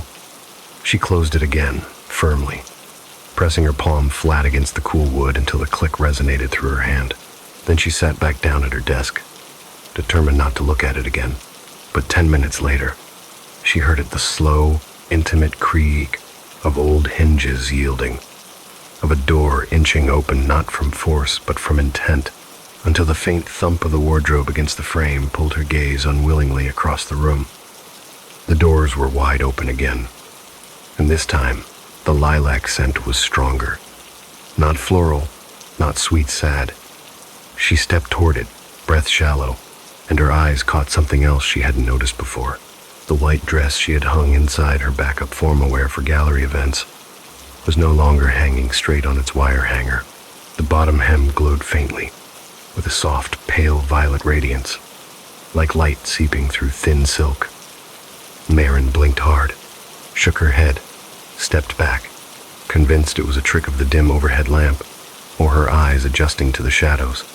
But the violet glow held, subtle, enigmatic, pulsing softly like a heartbeat beneath fabric. She hesitated, reaching out but stopping inches before touching it, because the moment her finger neared the dress, she felt a faint rush of cold air brush her palm, the same kind of cold that blows across the stone steps of Greyfriars Kirkyard before dawn. She snatched her hand back. Her breath hitched. The air around the wardrobe shifted, thickened an emotional pressure more than a physical one, as though someone invisible had just stepped too close. Someone carrying the ache of years, spent grieving. A sudden wave of sadness hit Maren with dizzying force, an overwhelming, crushing melancholy she couldn't explain, the kind that clawed at the edges of her thoughts and pushed tears unbidden into her eyes. She pressed her palm against her forehead, steadying herself, whispering, "Stop, stop, this isn't mine." But the feeling persisted, deepening for several long seconds before ebbing away, leaving her empty and trembling, as if the emotion had drained through her like water through porous stone. She closed the wardrobe again hard this time, leaning her weight into the doors. They held for almost a minute. Then, slowly, with the softness of regret, the doors parted again. Maren backed away until her calves hit the side of her bed, her breath hitching at the faint shape she thought she saw behind her dress, a shadow, tall and feminine, wearing something long that brushed softly against the wardrobe's interior wall. She forced herself to look again, but the shadow was gone, leaving only the faint, violet shimmer along her dress's hem and that persistent lilac fragrance drifting like a memory too stubborn to fade. She didn't sleep that night. Every time she closed her eyes, the wardrobe door creaked, or the dress's pale glow flickered in the corner of her vision, or she felt an inexplicable sadness grip her chest again, heavy enough to force her upright with a gasp. By morning, she was hollow-eyed and exhausted, but she refused to accept she was unraveling. She was an art historian, a researcher, a logical person with a trained eye for symbolism and illusions. So she marched to the university library after class, determined to find the rational explanation behind this pervasive sorrow. But instead, she found an old campus newspaper from decades earlier, faded, brittle, almost falling apart, reporting the suicide of a promising literature student named Elara Byrne, who had lived in the same dorm building, in a unit on the same floor. A student who had died wearing her favorite violet dress. A student described by her classmates as full of sadness. She never spoke aloud. Maren closed the archive book with shaking hands. When she returned to her room at dusk, the wardrobe was wide open again, and the white dress inside glowed violet in the growing dark, as though something or someone was waiting. Maren Locke stood in the doorway of her room for several long seconds, unable to bring herself to cross the threshold because the wardrobe's doors were already open, not cracked, not ajar, but stretched wide like a pair of arms held out in quiet expectation. And though every lamp in her room was on, the space inside the wardrobe seemed darker than shadow, deeper than the physical dimension should allow, as if the wood had been hollowed by emotion rather than age. The lilac scent floated outward in a soft, steady pulse, not overpowering but persistent, in the way grief is persistent, clinging to the corners of one's thoughts like a pale ghost of perfume worn too often by someone now gone. Maren stepped inside at last, closing the door behind her, heart knocking unevenly as she took in the violet glow still shimmering along the hem of her white dress. The light wasn't bright enough to illuminate the wardrobe, but it did something stranger. It colored the air, faintly tinting the dust motes floating around it with a lavender haze that made the room feel submerged in something warm and melancholic.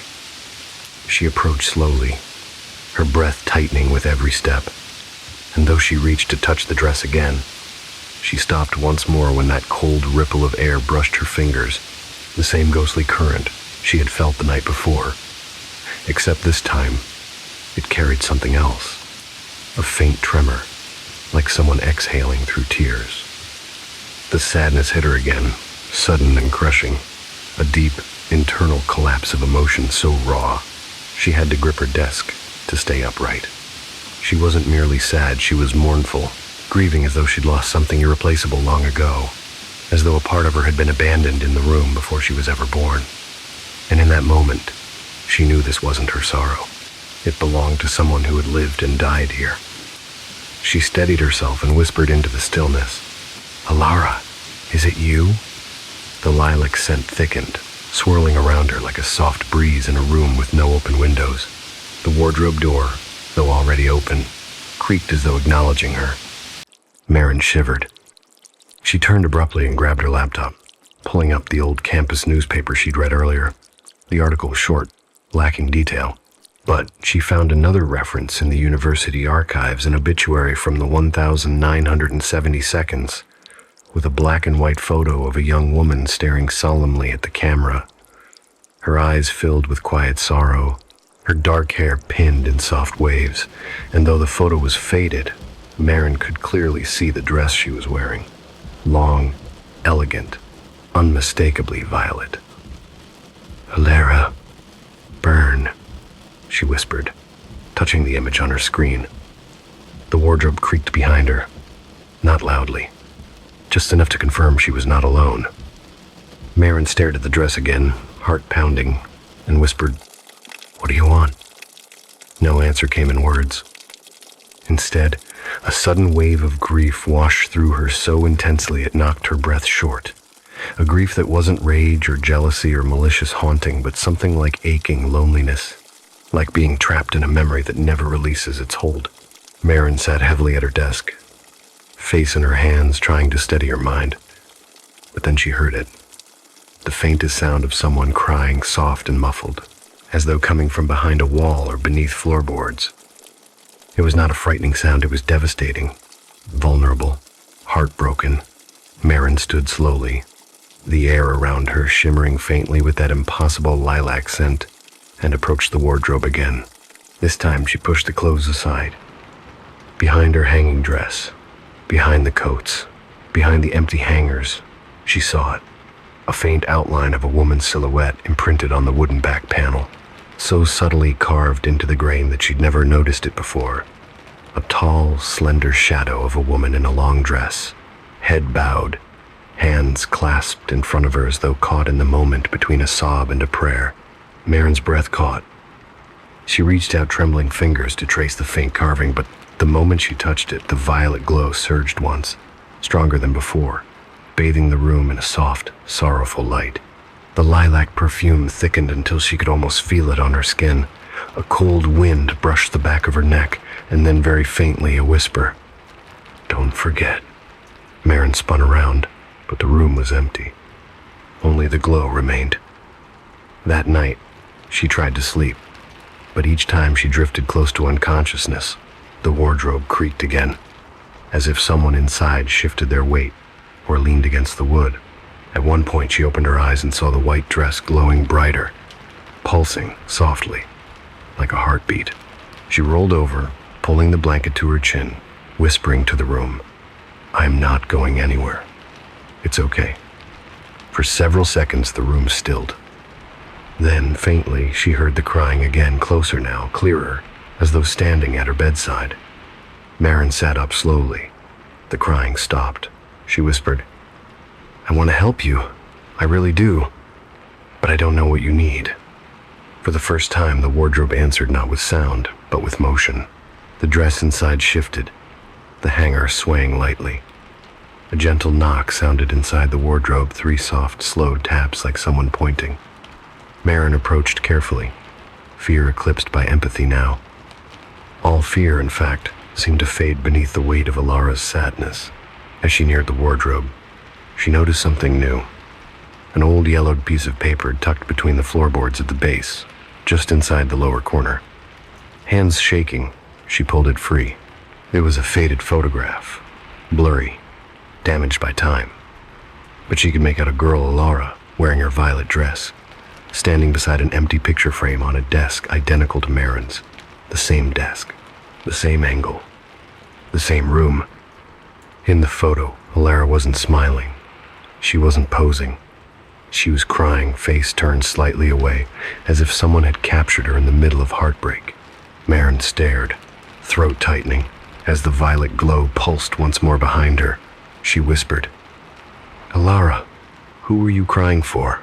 The crying resumed behind her, quieter this time, almost relieved she had finally asked the right question. And Marin Locke finally understood. Lara wasn't trapped because she wanted revenge or company or to frighten the living. She was trapped because she was mourning someone who had disappeared from her life long before she died. Someone who had left a frame empty. Someone she had waited for, even in death. Marin sat on the floor, back against the wardrobe, heart aching with a sadness that wasn't hers, whispering softly into the lilac-scented air, "I'm listening. I'm here." And for the first time since she'd moved in, the wardrobe stayed open without creaking, still, calm, as if someone inside had finally stopped pacing in circles and sat down beside her. Marin Locke barely moved for several minutes after settling against the wardrobe, listening to the soft crying that rose and faded like a tide, a rhythm that somehow felt older than the room, older than the building, older than the ivy-choked courtyard outside.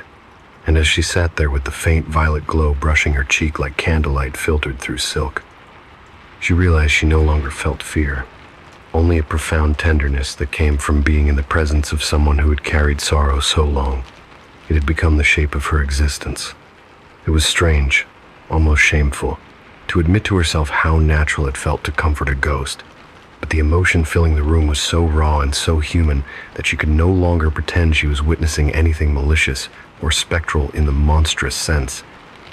And as she breathed in that lilac scent curling through the damp Scottish air, she whispered, "Alara, you don't have to cry alone anymore," even though she didn't know whether the dead could hear compassion any more clearly than the living. The wardrobe answered with a faint tremble, not of the hinges but of the air inside, as if someone invisible had taken a single, shuddering breath. Marin reached up and touched the carved silhouette again, tracing the faint outline of the bowed head, and the moment her fingers connected with the wood, she felt the atmosphere shift.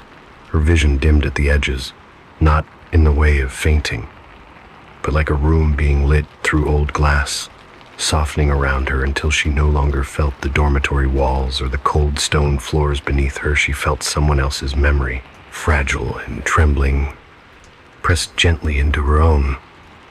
She blinked hard, but the sensation persisted, and when she opened her eyes, she was still in her room, yet no longer fully in her time.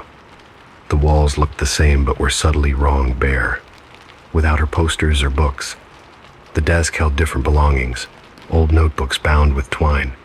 The wardrobe was newer, less worn, and a violet dress hung inside it, glowing faintly with a radiance that came not from any supernatural light, but from the way memory colors objects love too deeply. Marin pushed herself to her feet, heart pounding at the realization she was seeing the room as it had been decades ago, not transported exactly, but submerged in a vision, a lingering emotional imprint that Alara must have left behind. The air thickened with lilac perfume until it bordered on overwhelming, and then she heard it, the soft sound of someone pacing, feet landing lightly, almost anxiously, on the wooden floor. Marin turned slowly, bracing herself. At the edge of the room stood a figure, Alara. Not clear, not solid, but a shimmering presence in a long violet dress, her form smudged around the edges like a photograph left in the rain.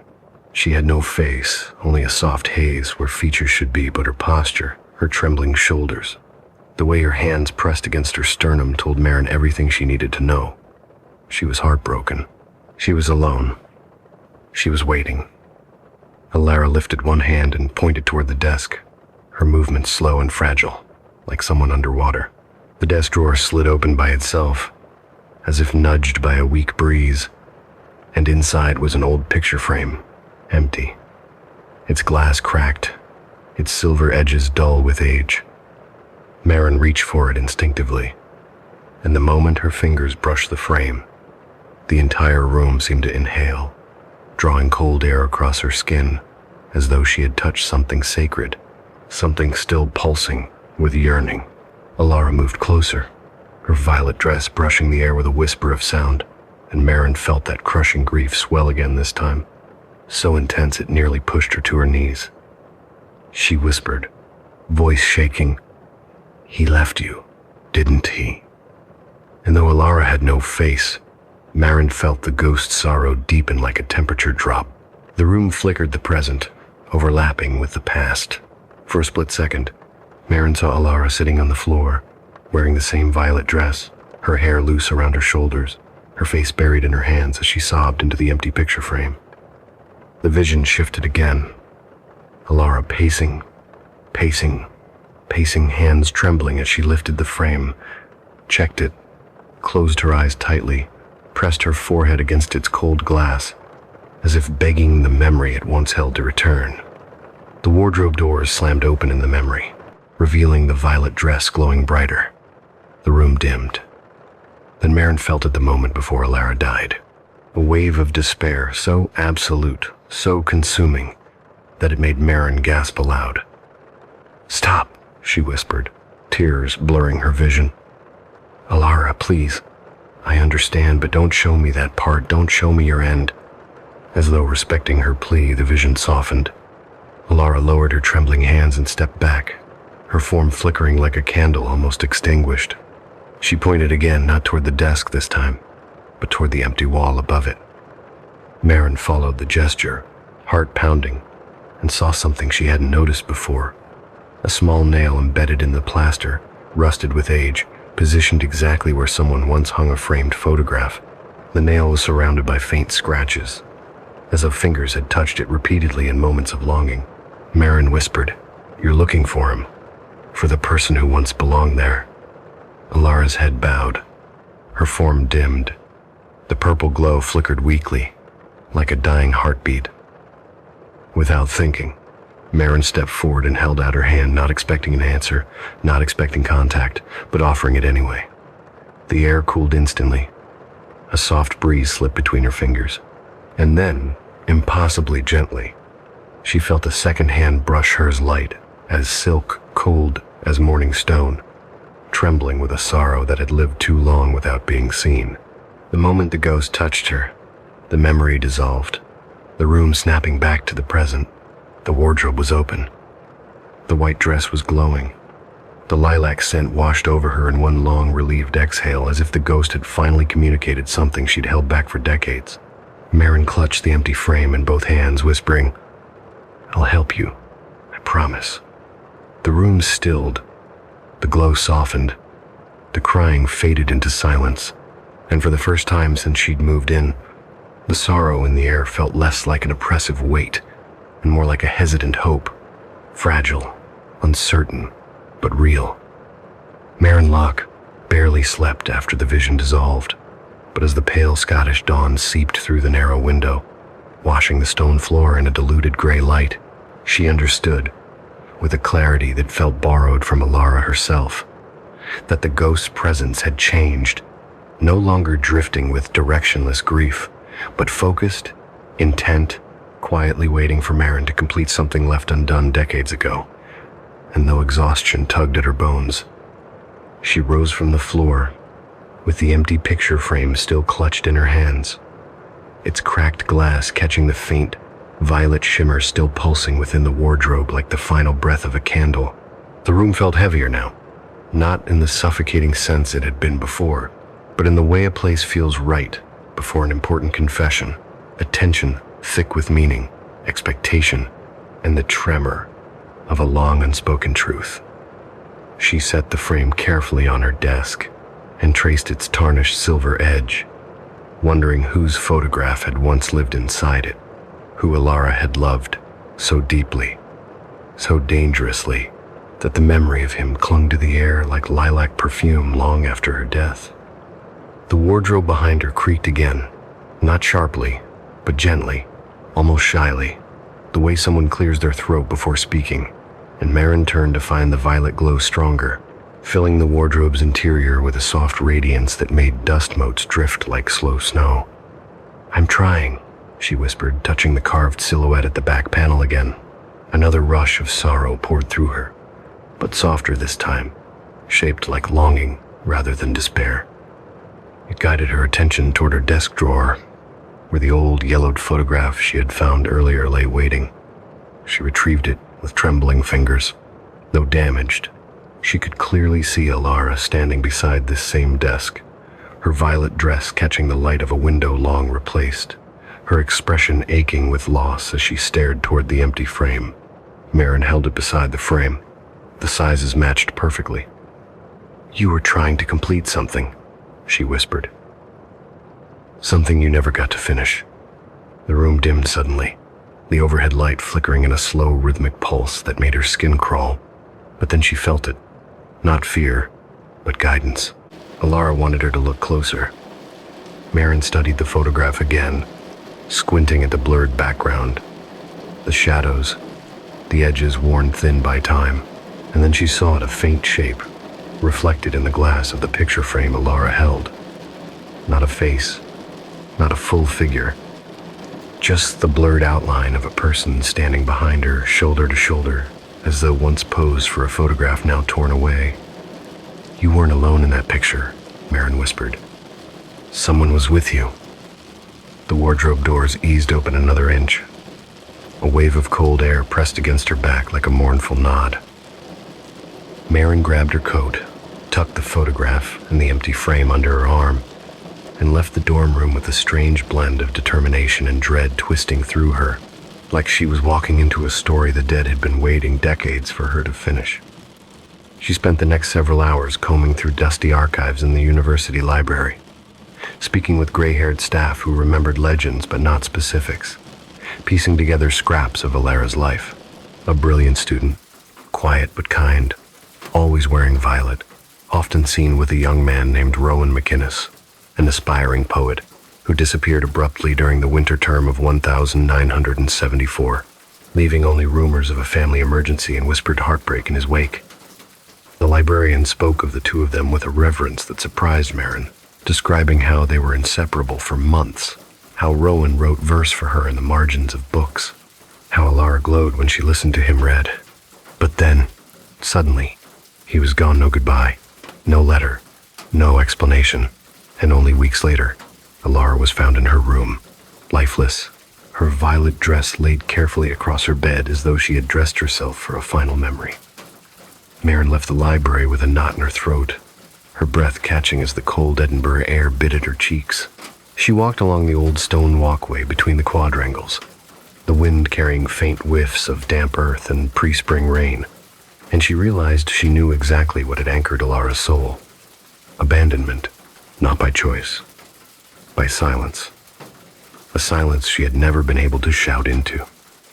Back in her room, the lilac scent hit her the moment she opened the door, stronger than ever, almost overwhelming, as though the ghost had been pacing all day. The wardrobe was open again, but this time something had changed. Marin froze. Inside the wardrobe hung not just her own white dress, now glowing faintly violet, but beside it, impossibly hung another dress. A long, elegant, shimmering violet gown, decades out of fashion, its fabric rippling gently, even though the air in the room was still. Marin's breath froze in her chest. Alara, a faint shape, stood inside the wardrobe, not fully visible, not fully formed, but a silhouette of a woman draped in soft lavender light. Her head bowed, her shoulders curved inward, but she was there, present, waiting, and for the first time Marin sensed no despair from her only fragile hope. The ghost lifted her arm, slow and uncertain, and pointed again toward the desk. Marin moved closer. The empty frame sat where she'd left it. As she reached for it, her fingers brushing its edge, the violet light brightened behind her, and she heard not a cry, not a wail, but a soft hum, the faintest hint of a melody, a lullaby shaped by grief. She turned the frame over, searching for any clue, and there, scratched into the metal backing, faint but deliberate, were 3 initials, R.M.I. Rowan McInnes. He's the one in the missing picture, Marin whispered. The air stirred behind her. The wardrobe trembled, and Alara's outline stepped forward only an inch, only a suggestion of movement, but enough to send a bolt of cold air rushing across Marin's skin. The violet light flickered like a heartbeat, growing weaker. The lilac scent thickened, almost choking with sadness. Marin realized then what Alara needed. Closure. A replacement for a photograph she could never recover. A gesture of love restored to the frame that had once held her heart. Marin's hands trembled as she whispered, "I can help you. I can give you something to hold on to." The violet light steadied.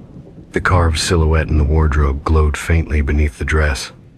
Alara's outline leaned forward just a fraction, and for a moment Marin felt the room inhale. Not the building, the ghost, the woman whose grief had seeped into the walls for half a century. The woman who had been waiting, endlessly, for someone to finish what heartbreak had interrupted. And as the room pulsed with that desperate, tender longing, Marin knew exactly what she had to do. Marin didn't hesitate, not because she wasn't terrified, but because the sorrow in the room pressed against her ribs like a living thing, urging her forward, begging for release. And she realized with startling clarity that Alara Byrne had waited nearly 50 years for someone to understand the shape of her grief, moving with the quiet determination of someone carrying another's heart in her hands. Marin reached into her satchel and pulled out the small stack of photographs she kept for her art history portfolio, images she'd taken on long walks through Edinburgh's closes and winds, photos of couples strolling under lamplight, friends crossing the meadows at dusk, a man and woman laughing on the Prince's Street Bridge. Her hands shook as she sifted through them, searching for one that felt right, one that carried the soft ache of longing and connection that Alara had once clung to. And finally she found it. A backlit photograph she'd taken her first week in the city, of 2 strangers walking side by side near Calton Hill, their silhouettes framed by the fading sunset, leaning slightly toward each other the way people do when affection exists. But words have not yet bridged the gap. It wasn't Alara and Rowan. It wasn't even from the right decade. But the moment Marin held it up, the violet light from the wardrobe brightened, as if the ghost recognized the emotion, if not the faces. Marin slid the photograph carefully into the empty frame, aligning it so the cracked glass didn't obscure the figures. As the picture settled into place, the air in the room shifted, the temperature rising a degree, the pressure loosening around her throat. Behind her, the wardrobe doors trembled, not in anger, but in a soft, breath-like sigh. She turned. The silhouette in the wardrobe stood straighter. The violet gown shimmered faintly as if brushed by invisible hands. Alara's outline reached one trembling arm toward Marin, not to touch, not to pull, but to gesture with the gentleness of someone placing trust in another for the first time in decades. Marin stepped closer, holding the framed photograph out in front of her. The lilac scent thickened, warm now, no longer cold or sharp. "It's not the original," she whispered, voice shaking, "but it carries the same feeling, the same love." "You're not alone anymore, Alara." For a single heartbeat, the room stilled completely. No light, no scent, no sound, just a dense, anticipatory silence.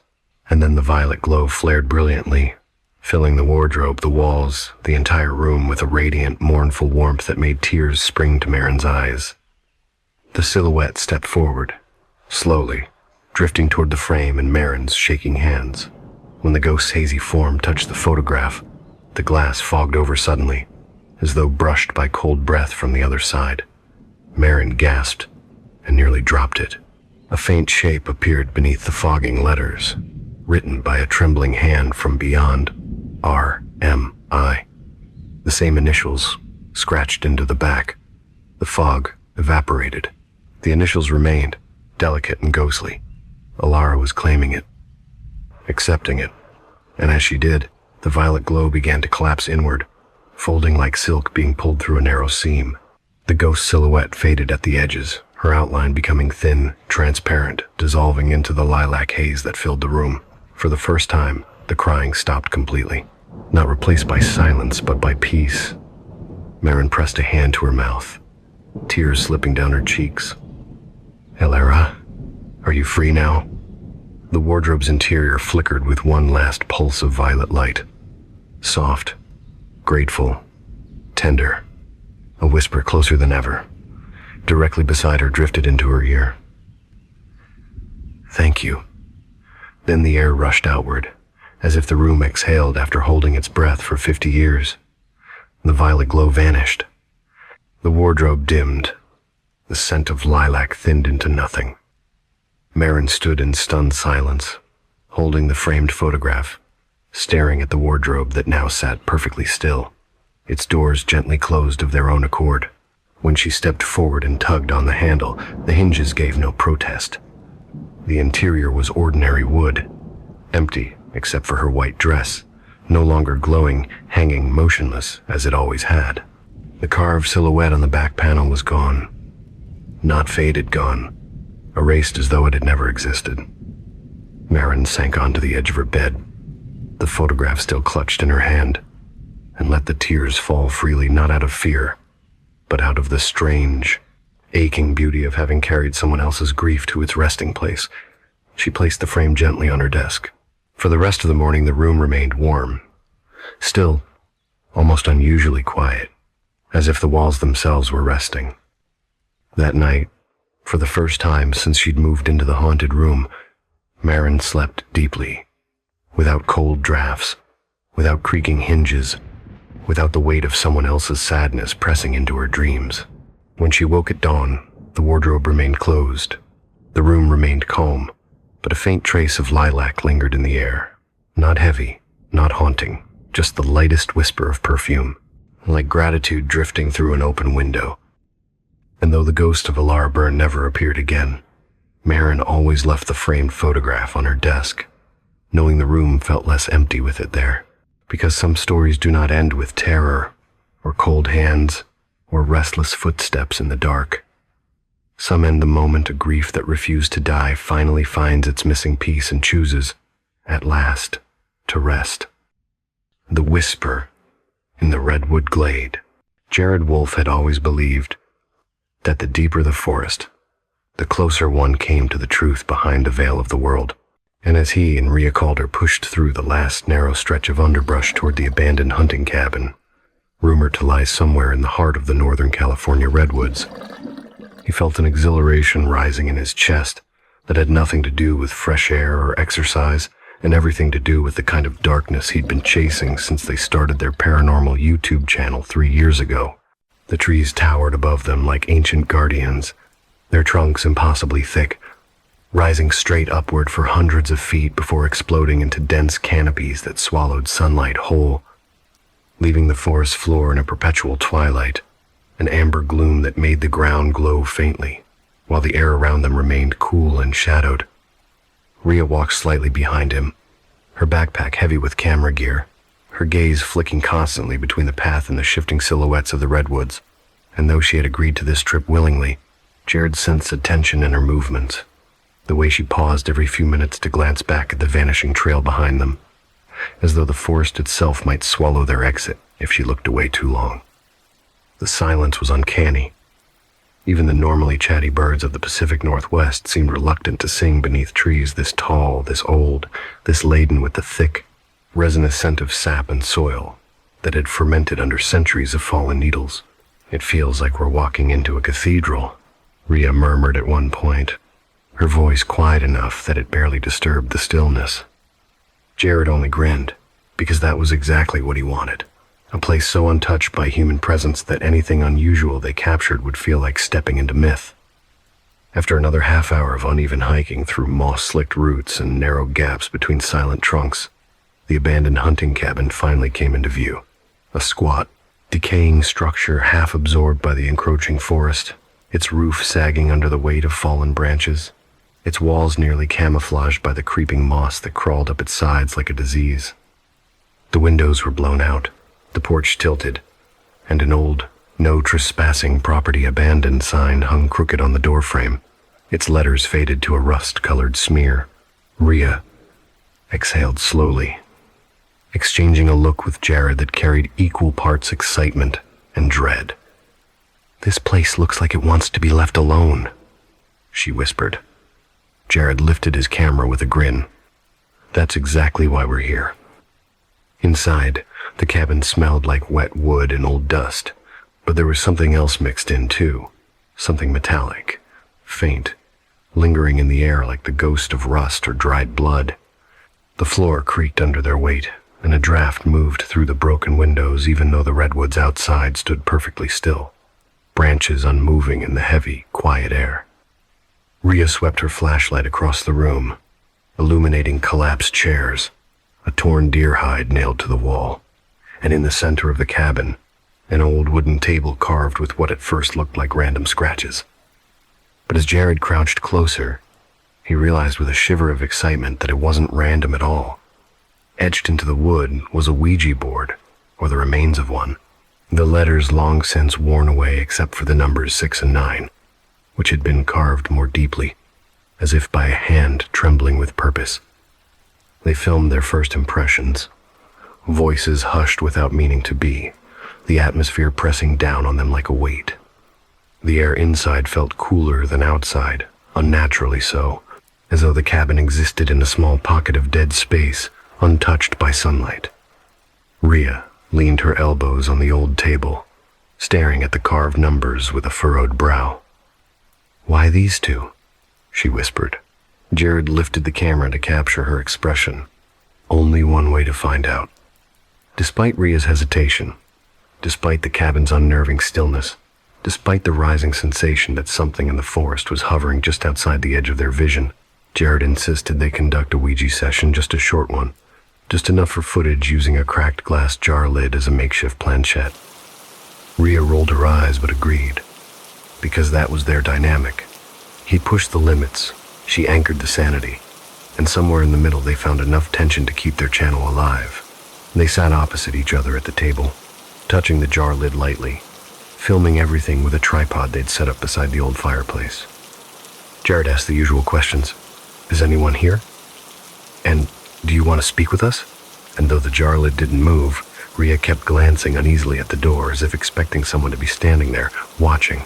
After the third unanswered question, the temperature in the cabin dropped abruptly, like someone had thrown a bucket of ice water into the air. Their breath fogged faintly, and a thin layer of frost began to crawl across the glass of the broken window behind Jared. Rhea's hand trembled against the jar lid. "Jared," she whispered, "why is it so cold?" Outside, the redwoods stood perfectly still. Not a whisper of wind, not a single needle rustled overhead, but their shadows shifted, leaned, as though something large and unseen had brushed against them. Rhea stiffened, eyes locked on the doorway. "Did you—" A sudden sharp crack echoed from outside, as if one of the giant trees had twisted under incredible force. Rhea shot to her feet. "Something's wrong. There's no wind. They shouldn't be moving." Jared stood too, pointing his camera toward the doorway, but when he looked out, the redwood shadows still swayed. Not gently, not naturally, but violently. In sharp, jerking motions like claws raking against the sky. Rhea's voice trembled. "Jared, stop recording, we should go." But Jared kept filming, captivated. The shadows lengthened across the clearing, stretching toward the cabin in unnatural angles, and for a fleeting moment, he thought he heard something beneath the shifting branches, something like a whisper, soft, urgent, calling. Rhea grabbed his arm. "Jared, please, we need to leave." But he only whispered, mesmerized, "It's trying to say something." The shadows on the redwoods trembled like they were responding. The cabin creaked around them, its decaying beams groaning under the pressure of something unseen. A new sound rose from outside. low, rhythmic, like a distant chant. But every time they strained to hear it clearly, it slipped beneath the threshold of audible sound, teasing the edge of their awareness. Jared felt a thrill crawl up his spine. Rhea felt dread hollow her stomach. The session was over. The forest's game had only begun. Jared Wolf didn't realize he was holding his breath until the Ouija jar lid vibrated slightly under his fingers, not sliding, not shifting, just trembling as though something beneath the table had exhaled upward through the wood. And for one suspended second, he and Rhea stared at each other with wide, strained eyes, neither wanting to be the first to acknowledge what they both felt pulsing through the room, a pressure low and heavy, like the cabin had suddenly dropped 10 feet deeper into the earth. The temperature plummeted again, colder than the forest, colder than the shadows outside, and Rhea pulled her hand away from the jar lid as if recoiling from a flame, whispering, "Jared, no, we need to go now."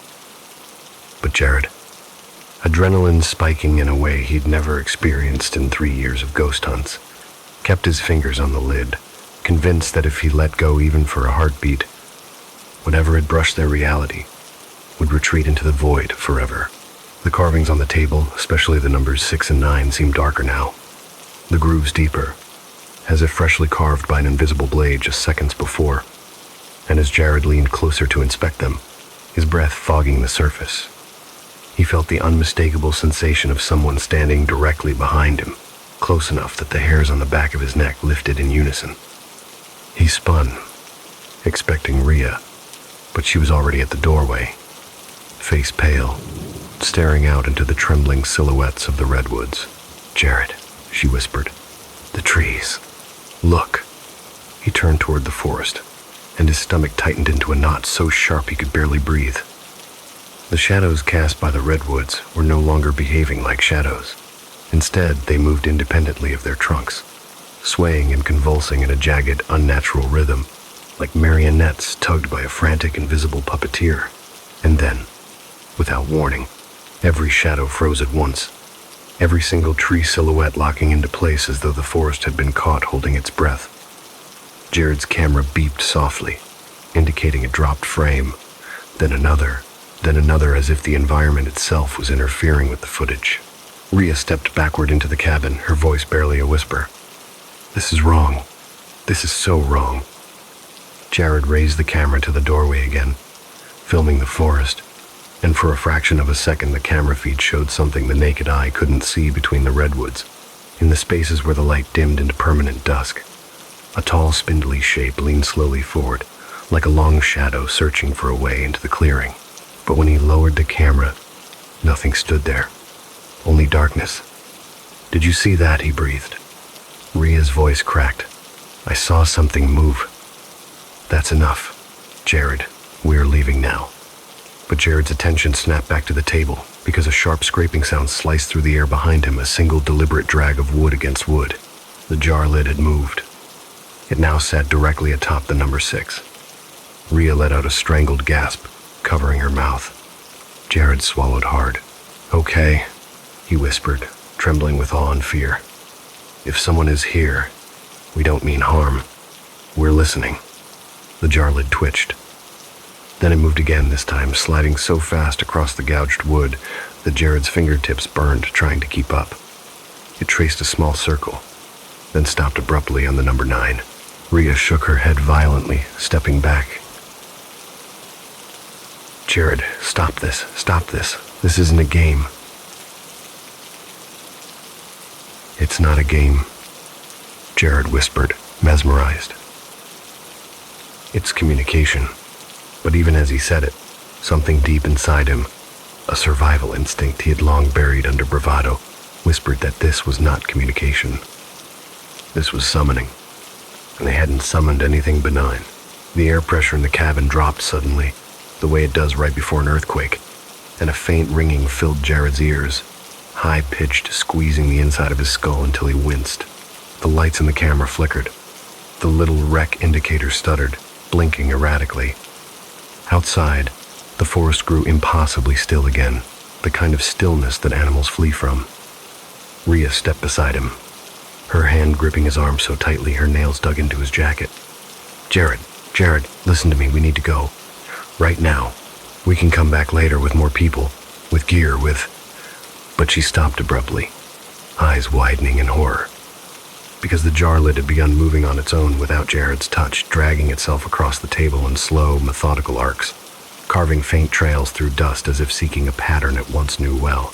It completed a tight circle. Then another, each one faster, the lid spinning so violently it rattled against the carved numbers, knocking from 6 to 9 to 6 again with a maddening rhythm. Jared's breath hitched. Rhea, I think it's... The jar lid stopped dead, then flew across the table as if hurled by a furious hand, shattering against the far wall. Jared and Rhea froze. Their own breathing was the only sound in the world. Then faint at first, almost imagined a whisper slithered through the cabin. A voice that seemed to come from both everywhere and nowhere, weaving through the wooden beams, curling around the door frame, threading through the shadows of the redwoods outside. A voice that did not belong in any human throat. 6. Rhea's knees buckled. Jared grabbed her arm instinctively, but his own hands were trembling so violently he could barely keep hold of her. The whisper came again. Clear. Closer. 9. The temperature dropped another 10 degrees in a single instant, frosting the corners of their vision with thin crystals. Rhea forced a word out through clenched teeth. Jared, don't answer, don't speak, don't... But it was too late. The voice slid between them like a blade pushed through cloth. Ask. Jared felt the word pierce straight into his mind, bypassing sound, bypassing reason. His vision blurred.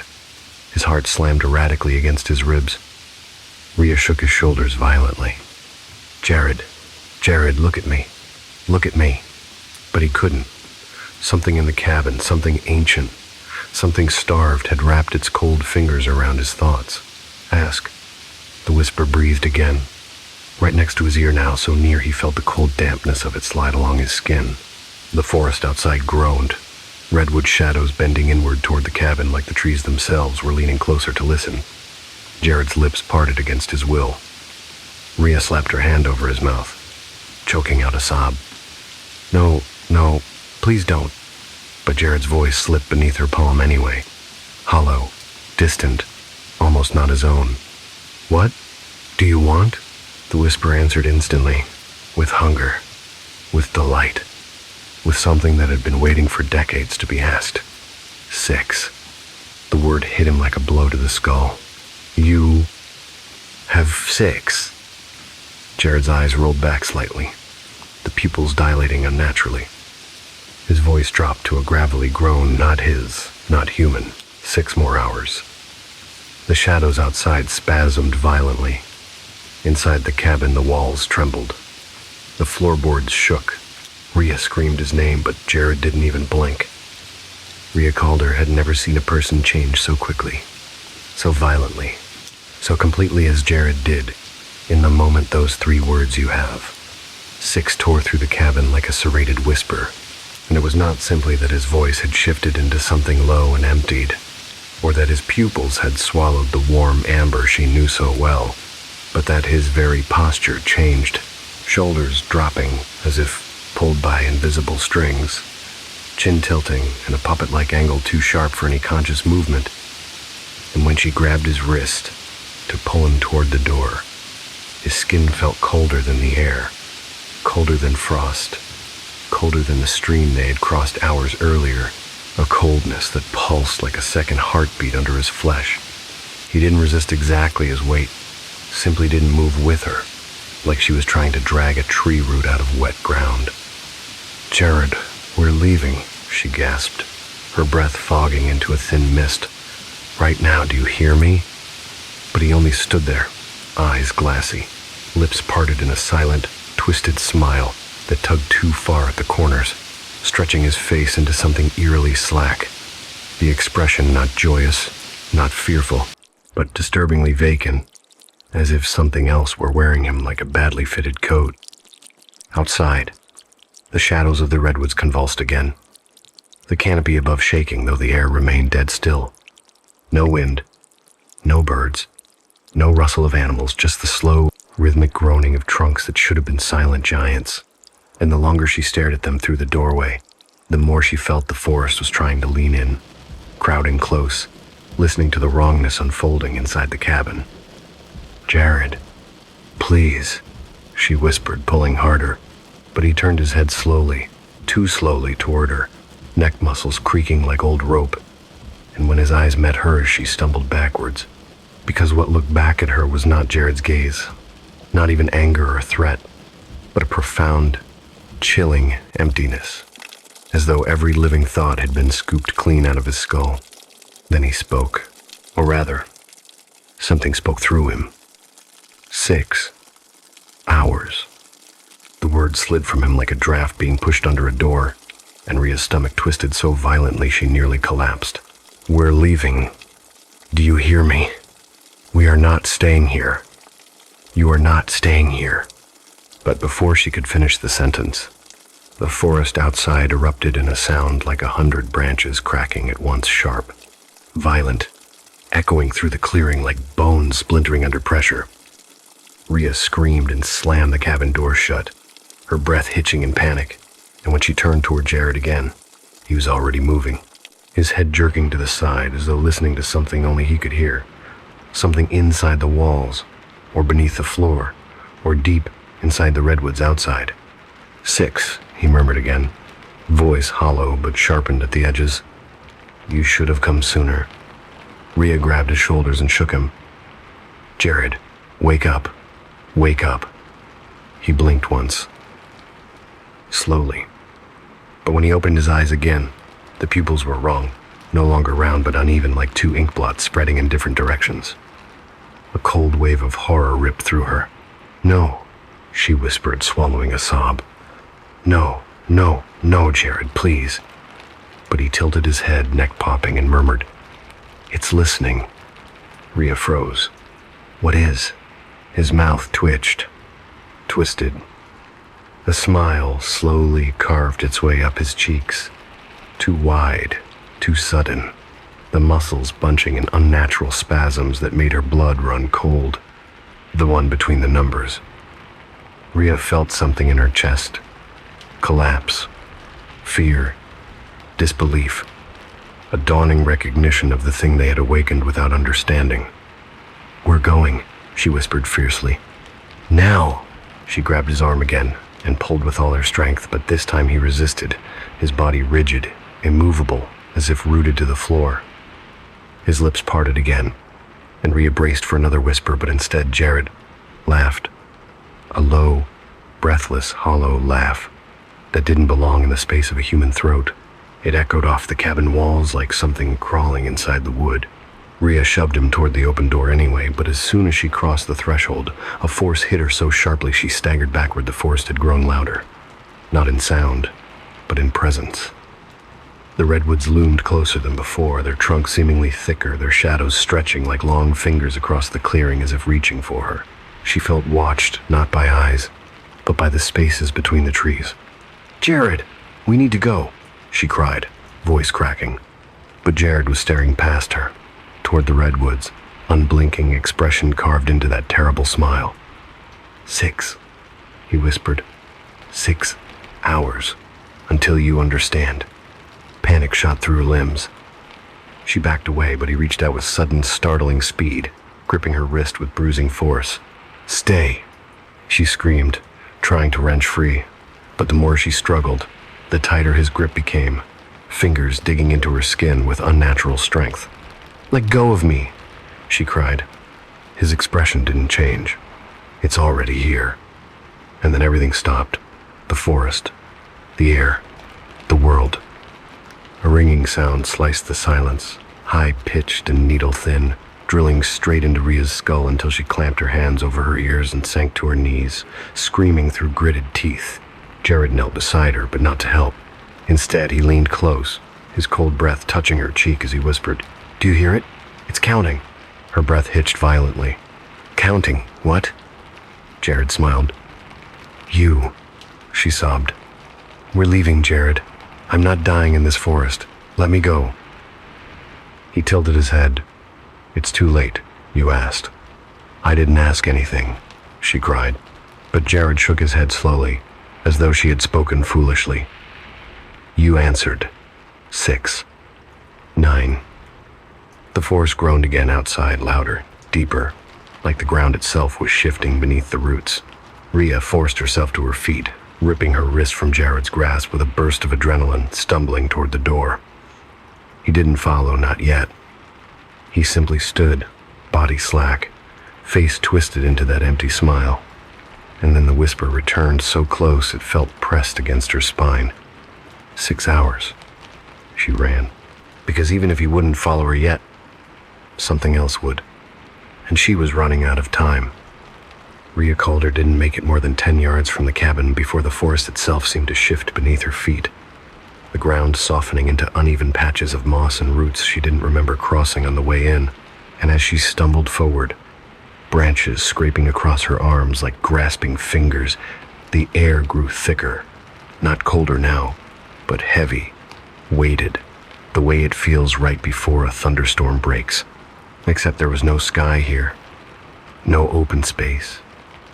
Only the endless canopy of redwoods blocking out every hint of daylight, trapping her in a twilight that felt carved from another world. She turned back once, breath tremoring, expecting to see Jared standing in the doorway of the cabin. But the cabin itself looked different, its shape distorted, its roof sagging more sharply, its windows darker than before, as if the forest had pulled closer around it, swallowing half the structure in its embrace. She blinked hard, trying to clear her vision, but when she opened her eyes, the cabin seemed farther away, deeper in the clearing, like the path between her and safety had stretched in the time it took her to turn her head. "No," she whispered through clenched teeth. "No, no, no." She spun again, pushing deeper into the trees, but each direction looked the same. Towering trunks, thick moss, angled shadows, and the trail they had used to hike in had vanished completely, replaced by a tangle of roots and fallen needles that absorbed her footsteps like a sponge. Panic swelled in her chest.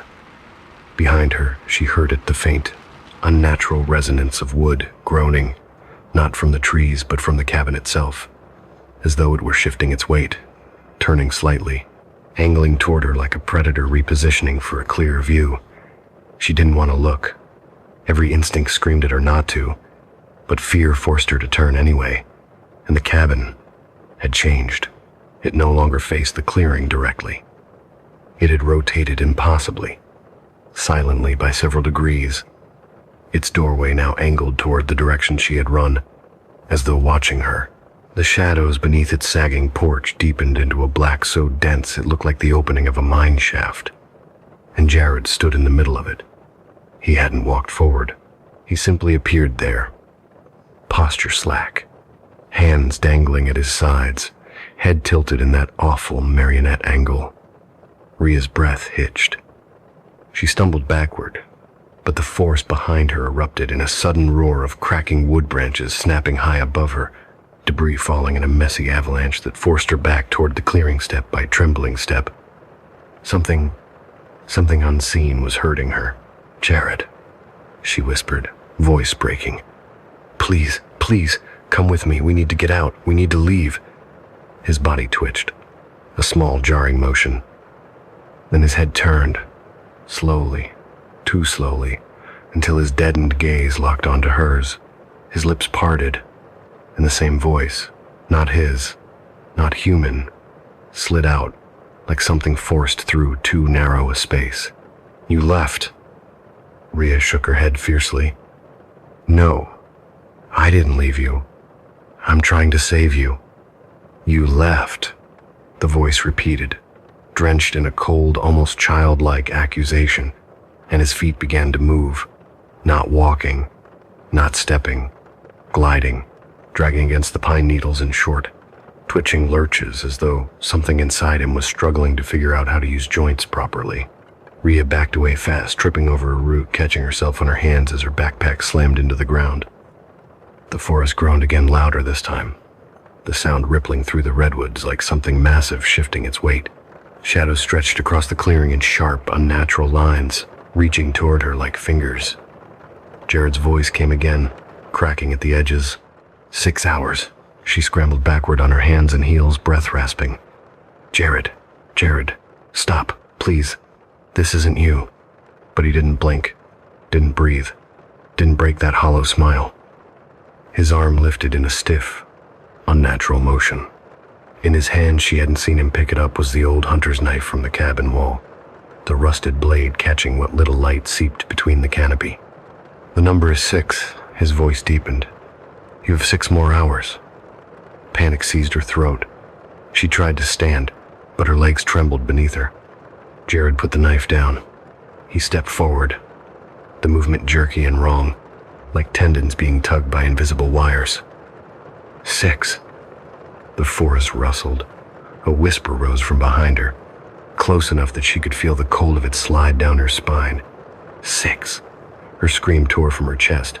She bolted to her feet and sprinted into the trees, crashing through the undergrowth, branches slashing at her cheeks and arms. Behind her, she heard Jared, no, the thing inside Jared, laughing again.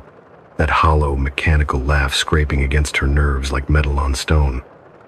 "You cannot run," the voice echoed, not from him now, but from the forest itself, from the spaces between trunks, from the canopy, from the ground, from everywhere at once. Rhea pushed harder, her lungs burning, legs shaking. But the forest path twisted around her in impossible ways, opening one second, closing the next, roots rising beneath her feet like knotted traps.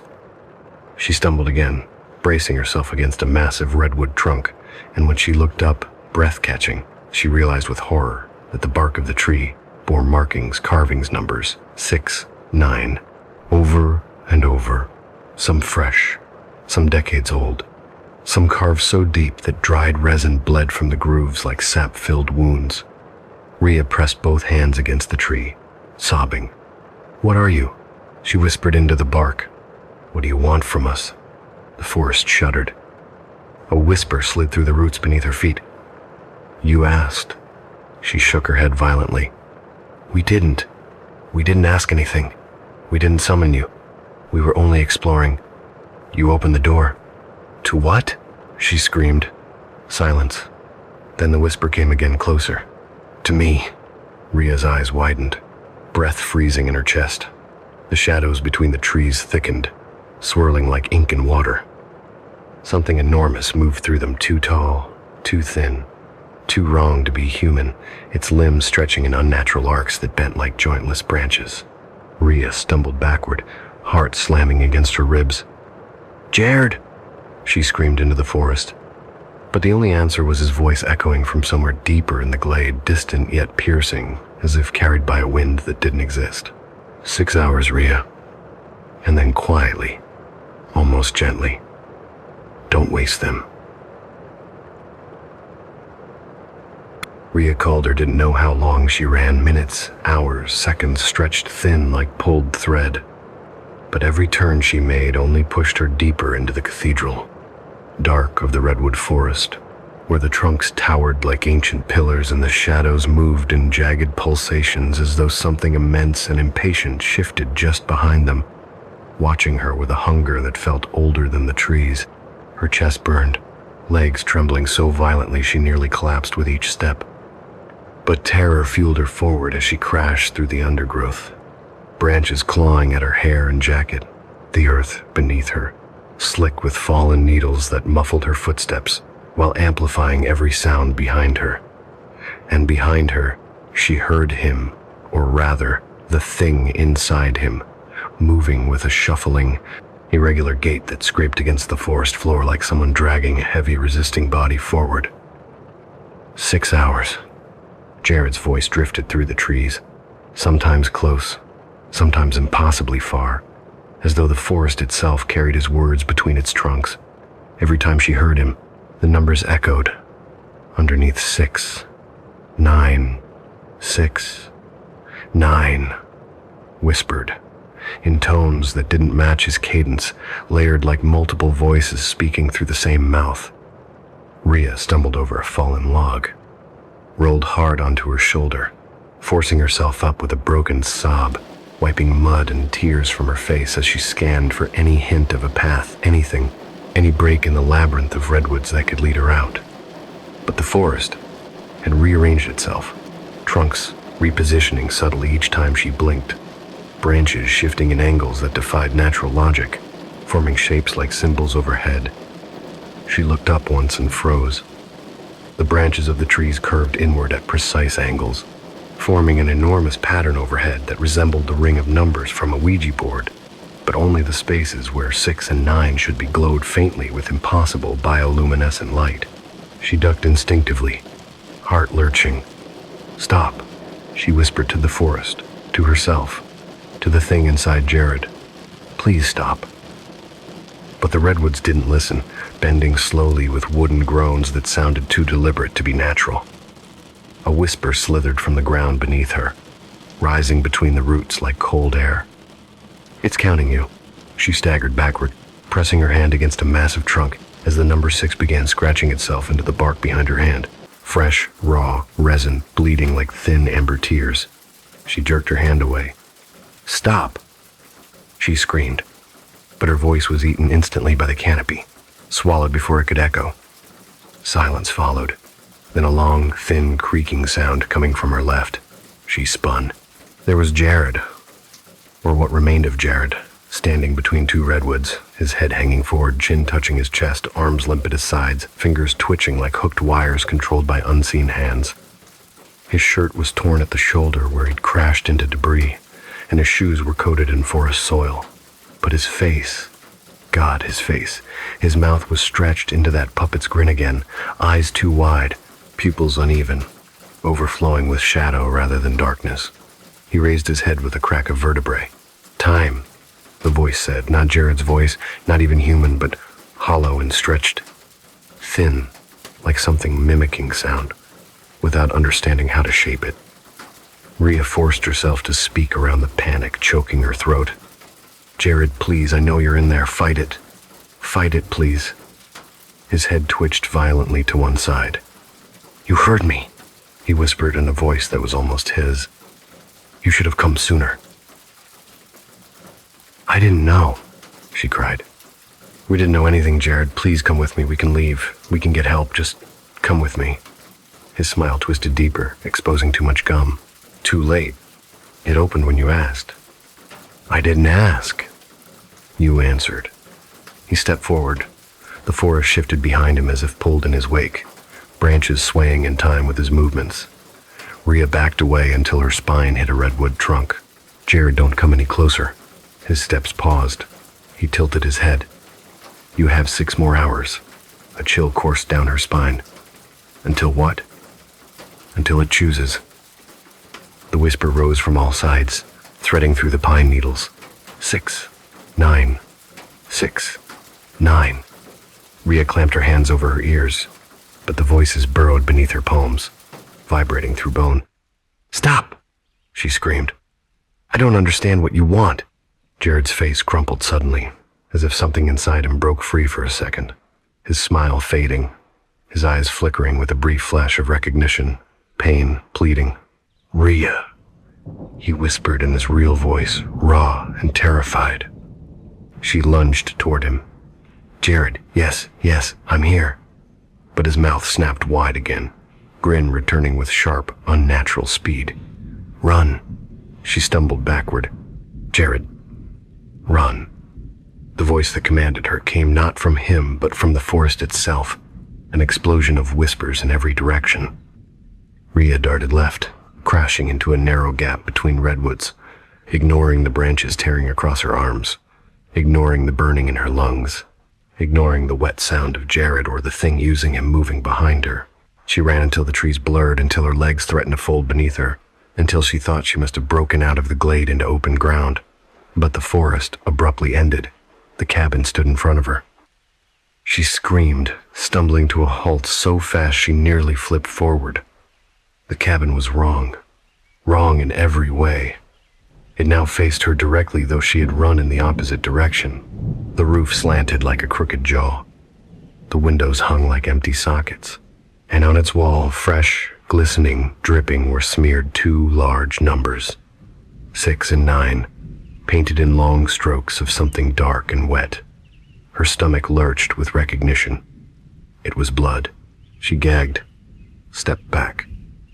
Inside the cabin, she saw the table again, the old Ouija board carved into its surface.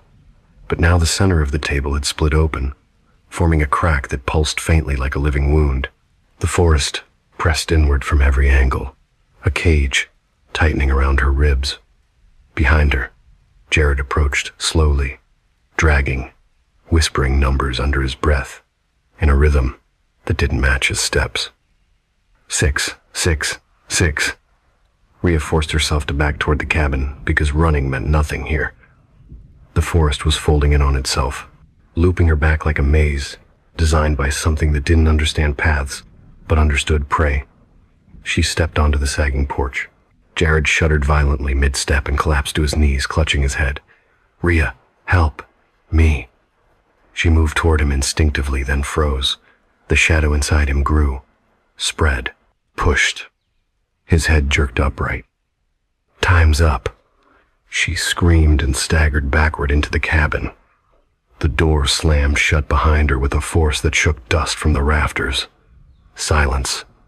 No Jared. No footsteps. No whisper. Then she saw it on the floor beside the split table, the knife. The same old rusted hunting knife Jared had held. It glittered faintly in the half-light. For a second, just 1 second, she saw her reflection in the blade. Her reflection moved, but she didn't. She dropped the knife like it had burned her. And then, outside, she heard a single thud, followed by the groan of rope, followed by the creak of wood under sudden weight. Jared, she whispered, voice cracking. She forced the door open. He hung from the porch beam, body swaying gently in the breeze that did not exist minutes before, eyes open, empty, the rope digging into the skin of his throat. The knife lay in the pine needles below him. Rhea's scream tore the forest apart. Later, much later, the police ruled it a suicide. They dismissed her account as hysteria, shock, misremembering. They ignored the fact that she refused to return to the forest. They ignored the tremor in her voice when she insisted he was talking in 2 voices.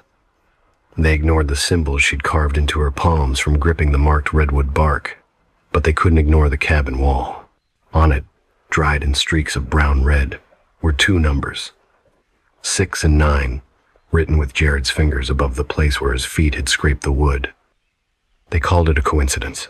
Rhea never returned to the channel, never entered another forest, never touched a Ouija board again. But sometimes late at night she still hears the whisper. Not Jared's, not hers. A voice deeper than either, counting. And she never knows if the next number will be 6 or 9. If you're still awake, I'm impressed. Not everyone makes it this far. Some drift off halfway through. Some turn the volume down when the shadows start breathing. But you stayed. You walked the extra mile with me. Through the redwoods, through the silent rooms, through the places that weren't meant for footsteps or living voices. For that, I hope the night feels a little different now. Quieter, closer, more honest. Here on Little Dream, we don't chase screams or jump scares. We follow the soft footsteps in the hallway, the breath on the back of your neck, the stories that stay with you long after the headphones come off. So whether you fall asleep now, or lie awake listening to the house settle, know this: you're never alone here. The night is wide, the dark remembers, and I'll be waiting for you in the next story. Good night, dreamer, and whatever you do, don't open the door if something knocks back.